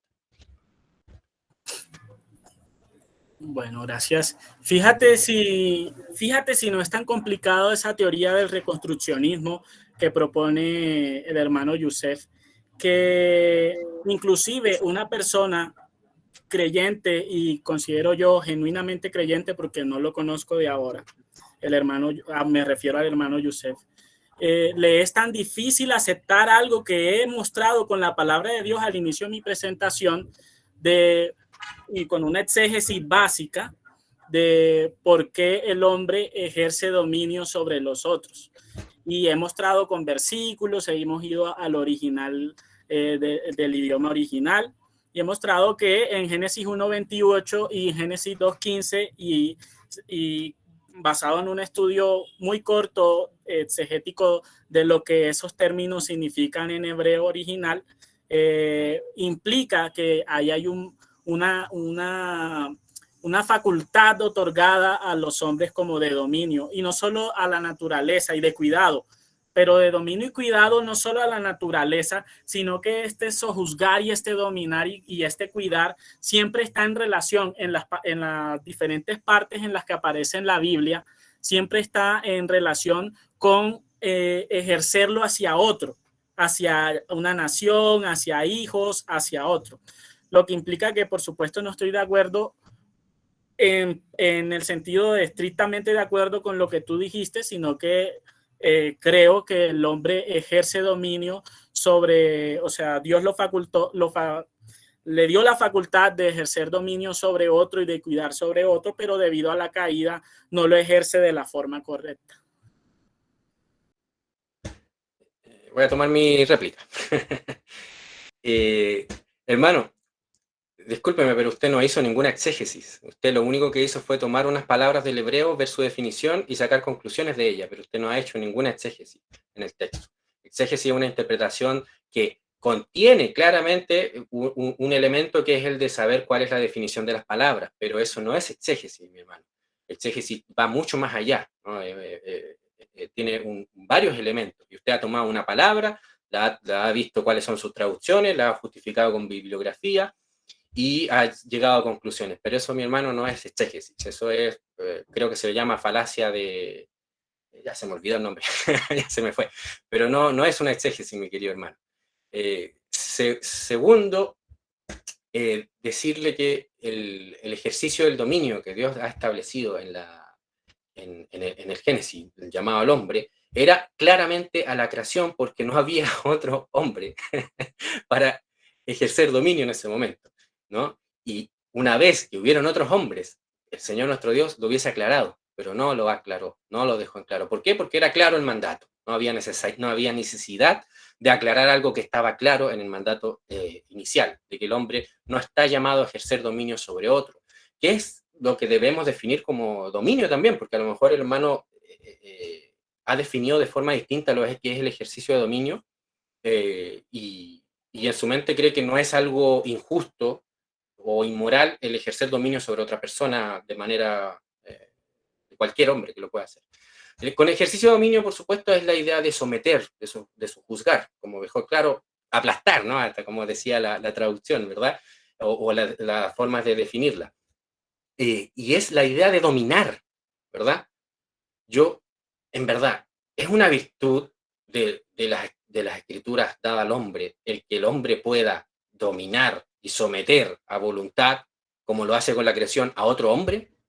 Me parece que es muy aventurado llegar a esa declaración, mi hermano, ¿no? Me parece que no... Usted se está alejando de la escritura y se está llegando a las torres de Babel, que son las torres de Babel las que justifican tales cosas, ¿me entienden? Y esto en virtud de que las torres de Babel niegan, por supuesto, la trascendencia y la divinidad de Dios nuestro Señor, y niegan la Trinidad, ¿no? La ontología y la economía del ser de Dios, ¿verdad? Y por tanto, siempre las visiones estatistas paganas son unitaristas. Esto es, que el orden se establece de forma unitaria. Hay una unidad, porque la unidad es básica. Para todas las torres de Babel, para todas las organizaciones políticas y todo el pensamiento humanista, la unidad es fundamental en su visión. Pero en la revelación de Dios nuestro Señor se nos muestra que en el ser de Dios no es más fundamental la unidad que la diversidad. ni la diversidad más fundamental que la unidad, y ninguna está en contraposición con otra, ¿entiendes? Entonces, claro, las Torres de Babel, al necesitar esta unidad perfecta, el que no se someta a esa unidad o a esa armonía, o a esa uniformidad, mejor dicho, más que armonía, uniformidad que quieren imponer por la fuerza y la brutalidad, al no hacerlo, entonces ellos tienen la legitimidad, o la legitimación, mejor dicho, de someterlos y dominarlos. Pero eso no está en la escritura, mi hermano. Eso no aparece en ninguna parte. Entonces, es totalmente injustificado que un hombre ejerza dominio sobre otro, a menos que esté en las dos condiciones que la misma ley lo muestra. Porque la ley de Dios no manda ni ordena en ninguna parte ejercer dominio sobre otra persona que esté en justicia, que esté en libertad. La única forma en la que la ley de Dios faculta al hombre son muy limitadas, como los dije, a los hijos que no han demostrado dominio y a los que han caído en delincuencia o en problemas de deuda. Más allá de ello, no es posible un ejercicio de dominio sobre esas personas. Ahora, ojo aquí, y con esto concluyo esta intervención. Cuando Israel, que siendo libre, que Dios lo había llamado a ser reyes y sacerdotes, ¿no? Siendo libre, pidió un rey como las demás naciones. ¿Qué es lo que estaba pidiendo? Estar en la condición de súbditos, de siervos de otro rey. Y eso Samuel se los dejó bien en claro en 2 Samuel, ¿no? En los que Samuel se enojó, se puso triste y Dios le dijo a Samuel, no te pongas triste porque no te han desechado a ti, porque tú no eres nada, tú eres simplemente un servidor, era un juez, Samuel, ¿verdad? Y me han desechado a mí para que yo no reine sobre ellos, lo dice claramente el Señor en su revelación. O sea que Dios era el rey absoluto de Israel. Y los hombres eran reyes y sacerdotes, representantes de Dios en la tierra, todos los hombres, como era el orden que había establecido en el principio Dios. ¿Y qué es lo que quisieron los hombres? Ser como las demás naciones. ¿Y cómo eran las demás naciones? El rey era el Señor de todo y soberano. Y los hombres eran súbditos, siervos del Señor, del rey. Y Dios se lo deja bien en claro a través de Samuel. Le dice, al final del discurso de advertencia, le dice, en suma, ustedes serán siervos del rey. En suma. ¿Bien? Entonces, acomodar todo esto, con esto termino, mi mamá, disculpa. Acomodar todo esto a lo que usted me está diciendo, a mí me parece que no se aleja de la escritura, mi hermano.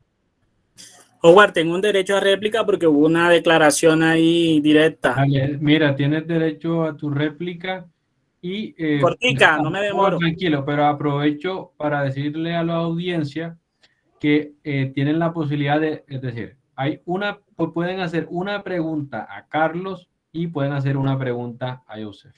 ¿Cómo lo hacen? Levantan la mano y se habilita el micrófono y pueden hacer la pregunta. La pregunta no vale por escrito, sino audible para que no existan dudas, sino que todo quede claro.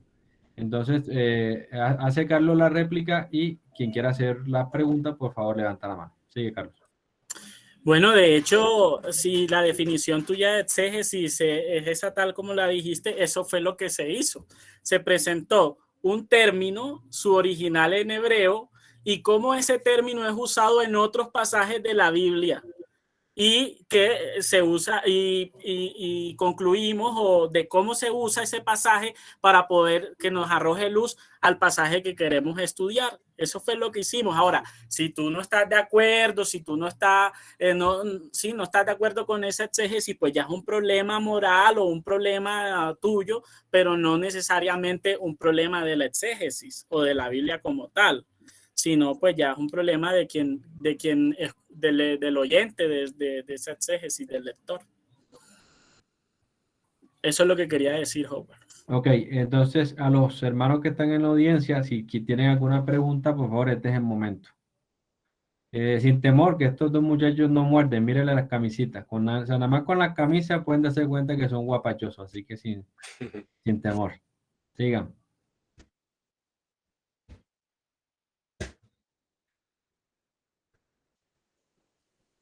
Bueno, parece que no hay preguntas de parte de la audiencia. Bueno, en ese sentido, nos quedan 6 minutos para hacer preguntas todavía y el resto sería las conclusiones, ¿no? Es decir, 10 minutos para cada uno para concluir. Entonces, no sé cuál de los dos quiera hacer pregunta o réplica contra réplica. Yo quisiera hacer una pregunta al hermano Yusef. Él decía que el gobierno, bueno, son, no sé, voy a aprovechar y uno de estas dos preguntas, porque una tiene que ver con lo que él decía al inicio de su presentación de que el gobierno civil es una ley divina. Entonces, si podría mostrar o ampliar eso, o sea, ¿cómo es una ley divina el gobierno civil? O sea, ¿hay un mandato o cómo es eso? O sea, ¿cómo tú lo entiendes? Y segundo, que tú decías tú decías que el Estado es una abstracción, ¿no? El Estado es una abstracción, pero también decías que cuando pues éramos como pro Estado secular, entonces de alguna forma lo que estábamos haciendo era trasladando la soberanía al Estado, diciendo que el Estado es quien puede predeterminar, quien puede salvar, quien puede, o sea, cómo el Estado, siendo una abstracción lógica, ¿cómo tiene voluntad? ¿Cómo entiendes tú esas dos? Porque la voluntad es la que determina, la que juzga, la que salva, sí, algo que tiene voluntad, un ente con voluntad es el que puede hacer eso. ¿Cómo entiendes tú esas referencias? Bueno, explicar esto igual requiere harto tiempo, ¿no? Pero vamos a tratar de hacerlo bien, bien resumido. Con respecto al gobierno civil como ley, no es que sea la ley el gobierno civil en sí, porque ahí hay que hacer una separación. La ley es la revelación de Dios nuestro Señor y no puede ser otra cosa. La ley es solo la palabra de Dios, si queremos ser cristianos y asumir que la soberanía solo le corresponde a Dios, ¿verdad? El gobierno civil lo que hace es aplicar la ley de Dios, ¿no? Hacer una interpretación, y por supuesto es falible, ¿no? Se puede equivocar, ¿verdad? Eso es claro, y por supuesto que va a tener una interpretación de la ley de Dios, ¿no? Y como hombre puede equivocarse, pero esa es la cosa, son hombres que han demostrado, ¿no? Con su vida, ser hombres de dominio, ser hombres de autogobierno, que han gobernado bien su casa, que son hombres que han sido, digamos, que han triunfado en la vida, ya sea por sus virtudes o ya sea por su buen gobierno, ¿verdad? Que la sociedad los va a reconocer. Así como Moisés llamó al pueblo a que escogiera hombres que tuvieran estos atributos. Y y los reconocieron, ¿no? Por supuesto. Entonces, en ese sentido, el gobierno es personal. Nunca es una abstracción, siempre es algo personal. Con respecto a lo que usted decía del Estado, mi hermano, claro, el Estado es una abstracción, es una idea con la cual nos manipulan, ¿no? Y aquí yo soy, ¿cómo decirlo? Aquí podríamos decir que tenemos muchas cosas en común con el marxismo con respecto a la definición del Estado, lo que no es más que una mera casualidad, ¿verdad? El Estado es una entidad que es un instrumento de dominio que usan los impíos para dominar y al mismo tiempo tener cierta legitimación del pueblo, ¿verdad? Esa es la idea. Pero es un instrumento y la voluntad está en las personas que dominan ese instrumento, que lo ejercen, ¿entienden? Que lo usan, ¿no? En términos reales, por decirlo así, el Estado no existe, ¿no? En términos operativos, ¿no? No tiene una realidad en la que yo le pueda sacar una foto, ¿no? O en la que yo pueda saludarlo, verlo, no. ¿No? Me acuerdo cuando estaba estudiando Derecho, el profesor le hicieron una pregunta al profesor, una compañera le dijo, profesor, ¿y quién es el legislador que tanto usted menciona? El profesor se enredó más para explicar que el legislador no existía, que era una abstracción, ¿no? Y es eso, que al fin y al cabo, en términos operativos o materiales, los que operan ahí, los que actúan ahí, son los políticos de turno que están en el poder, ¿me entienden? Eso es básicamente lo que yo quiero decir cuando digo que el Estado es una abstracción, claro, es una idea, y con esa idea nos dominan, pero nos dominan unos pocos. Y esto es en cumplimiento de algo fundamental, que es una ley de la naturaleza que Dios así nos lo ha revelado, nos lo ha dado en la naturaleza, que es la que usted debe conocer, que es la ley de hierro de las oligarquías, ¿no? En toda sociedad siempre una oligarquía se va a imponer sobre todos los demás, siempre, siempre, ¿no? Esa oligarquía puede ser justa o puede ser injusta. Hasta en el Partido Comunista, hasta en los comunistas más anarquistas, hasta en ellos siempre se va a reflejar esta ley que no discrimina a nadie, no discrimina a ninguna sociedad. En todas las sociedades siempre se va a establecer una oligarquía que va a estar dominando o gobernando esa sociedad, ¿no? Y esa oligarquía hoy en día son los políticos. ¿No? No es una casta porque la casta es cerrada, es una clase, ¿no? Una clase política que es la que ejerce su voluntad ¿no? Bajo el pretexto de que representan a la voluntad del pueblo, cosa que yo ya he hablado que no lo es, más o menos lo dije someramente, no representan la voluntad del pueblo porque tal cosa no existe, no existe una voluntad del pueblo, el pueblo es un simple agregado, ¿no? De todos los individuos, pero no tiene entidad, no tiene voluntad, no tiene nada de eso. Entonces, en ese sentido, el Estado es una abstracción, es una idea, pero quienes lo usan operativamente, quienes están ahí, son los políticos. No sé si le respondo con eso, hermano. Son ellos los que ejercen la voluntad, son ellos los que están en el poder, en el gobierno, ya sea así un Estado presidencialista o sea un Estado parlamentarista. Cualquiera de ellos son ellos los que ejercen la voluntad del Estado y la aplican. Claro, con las excusas y la legitimidad que le da la democracia y todo ese cuento chino. Ok. Sí, no, muy bien, muchas gracias. Y lo que quería decir era corto, ¿no? Como que gracias por la respuesta, aclaró lo que quería oír. Y ya nosotros hemos hablado de esto al respecto y yo creo que hay una idea de Estado ahí que hay que revisar, que yo le he dicho ya a Yusef en otras conversaciones, pero bueno, que ahora mismo no entraría como, no sería pertinente como tocarlo porque es un asunto, es otro asunto. Ok, bueno, entonces ya estamos en la zona de las conclusiones. Entonces, Carlos, si quieres, empieza con tus conclusiones. Tienes 9, 10 minutos y termina Joseph. La idea es que terminemos a las 8 hora colombiana, creo que 10 de la noche hora de Chile. Sigue, Carlos. Bueno, primero, en mis conclusiones, como que he sido muy bendecido en estar aquí porque de alguna manera también no había podido conversar con Yusef de esta forma y esto me hizo aclarar mucho la idea que yo prejuiciosamente me había hecho de él y de sus enseñanzas o sus creencias. Sin embargo, ahora queda un poco más clara y por eso digamos, tengo más herramientas como para poder ya sea apoyarlo o combatirlo. También concluyo de que en cuanto a la visión inicial que tenemos, toda esta estructura teórica acerca del Estado, estamos en parte de acuerdo. También comprendemos que el Estado es una obra de los hombres caídos y lo entendemos como dice él. Él usa su término, yo prefiero decir es una obra de un hombre caído, de los hombres caídos. Él dice es una torre de Babel, lo cual también caería muy bien pues para otra forma como sinónimo de Estado.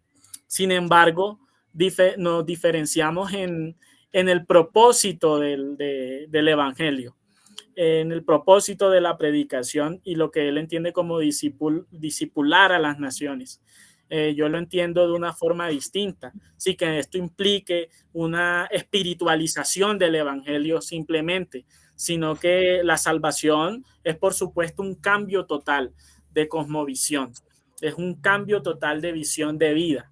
Y por eso, pues los ejemplos que él ponía al principio cuando hacía la réplica acerca de lo que yo entendía como salvación, no es únicamente una salvación de alma o del corazón o del espíritu, sino que el hombre es un ente completo, ¿sí? Su mente, su cuerpo, todo es salvado y por supuesto sus conceptos acerca del hombre, acerca de la vida, acerca del Estado, por supuesto, también cambian.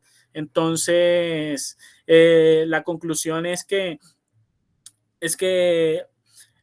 lo que trato de hacer yo es una forma descriptiva de un problema que está allí y del cual creo que él está de acuerdo con que está la problemática, y es que los hombres se han rebelado contra Dios, están caídos en pecado y están haciendo su propia forma de gobernanza. Yo describo el problema y digo, una solución a este problema para vivir bien en armonía entre todos es el liberalismo político, en el que se permita que las diferentes ideas y cosmovisiones de la vida estén en armonía y el evangelio pueda ser predicado. Creo que los reformadores tenían la intención también, yo lo veo así, no necesariamente todos lo tienen que ver de esa manera, pero yo creo que los reformadores, por por lo que provocó, la violencia que provocó la reforma protestante en Europa.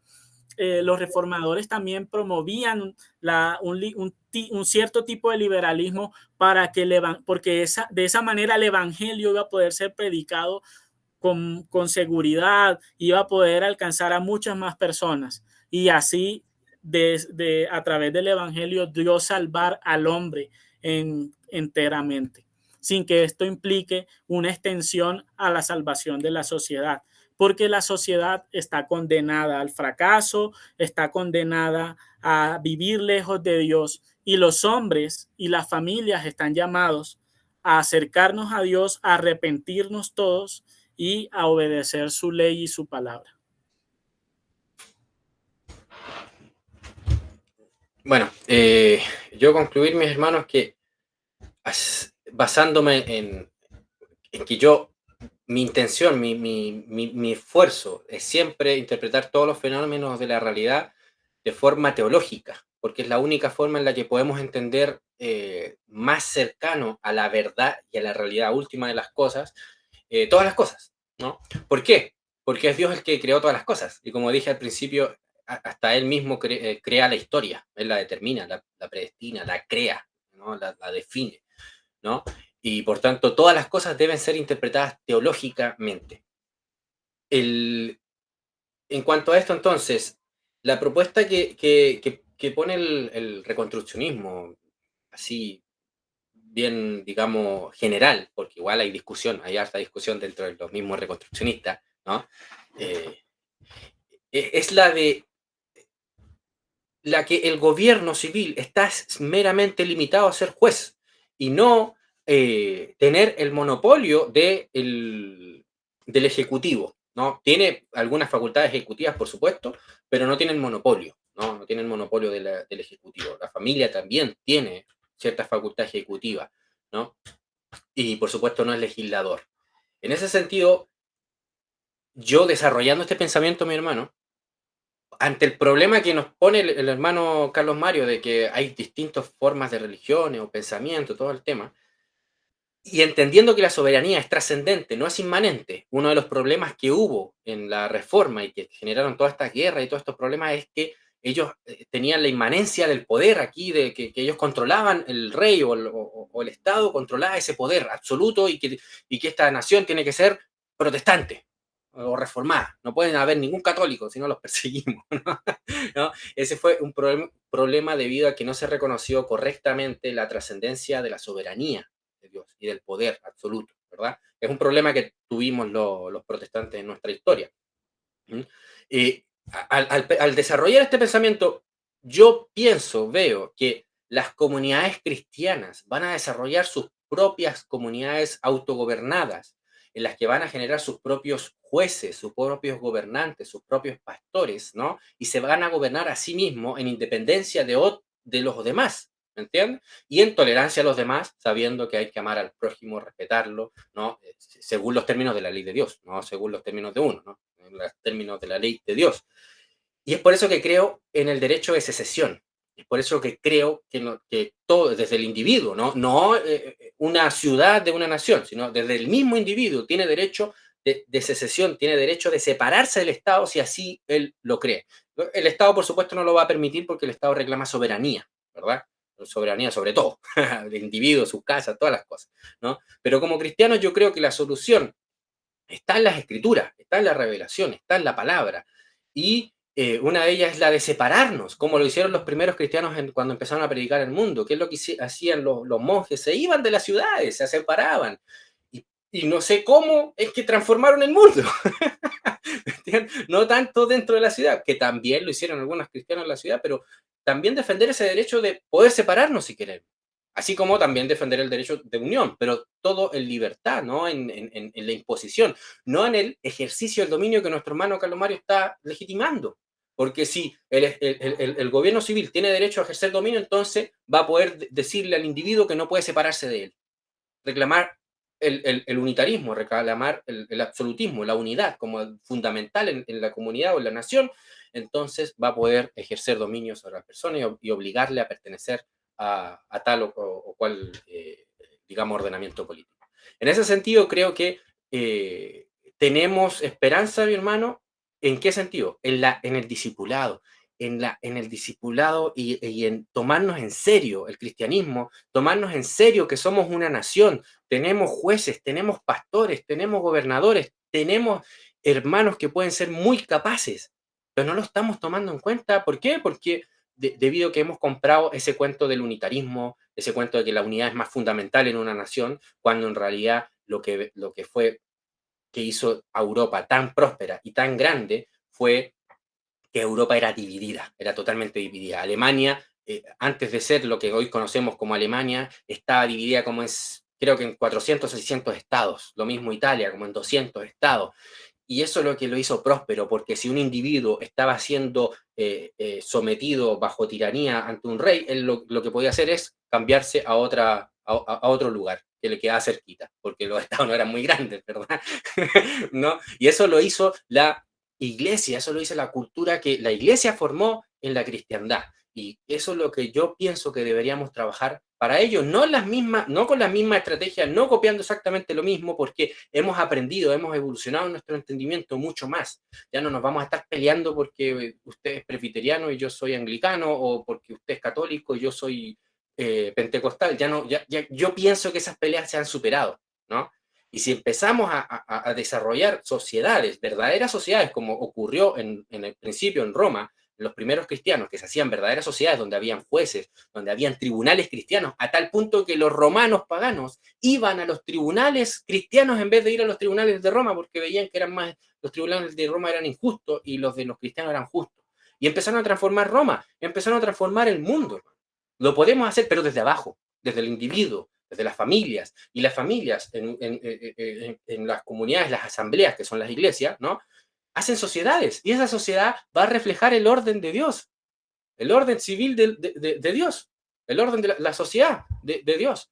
La va a reflejar porque está compuesta por individuos cristianos. Pero necesitamos la separación, el derecho de separación. Pero si me obligan a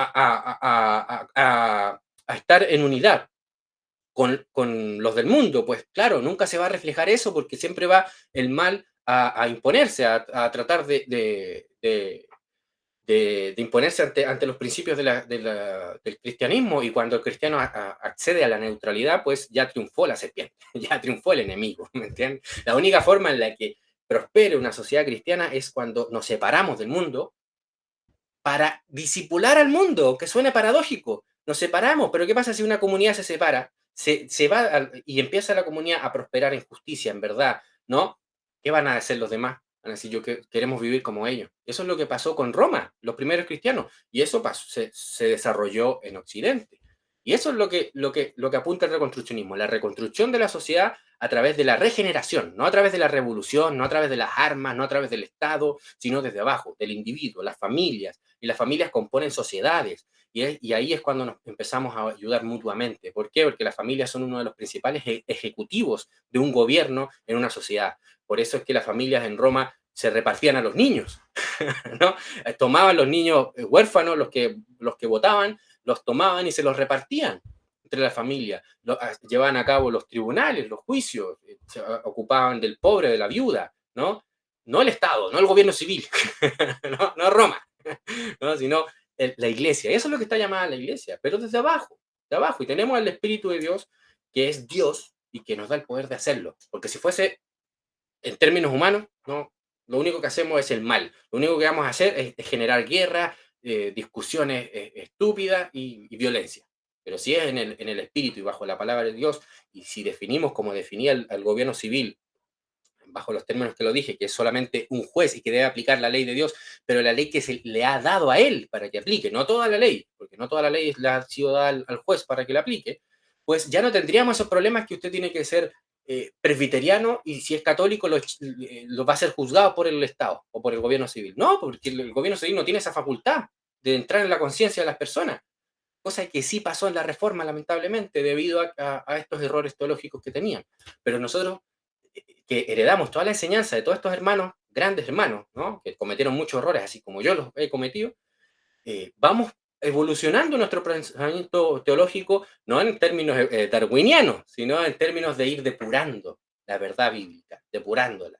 cada vez más acercándonos a lo que Dios nuestro Señor nos quiere, que es su voluntad para nosotros como comunidad y como sociedades. Con eso termino, mi hermano. Y ahí es donde se encuentra la reconstrucción. Y hay que trabajar duro. Y esto se ve a futuro. Yo seguramente no voy a ver muchos frutos en mi vida. Quizás lo van a ver tercera o cuarta generación mía.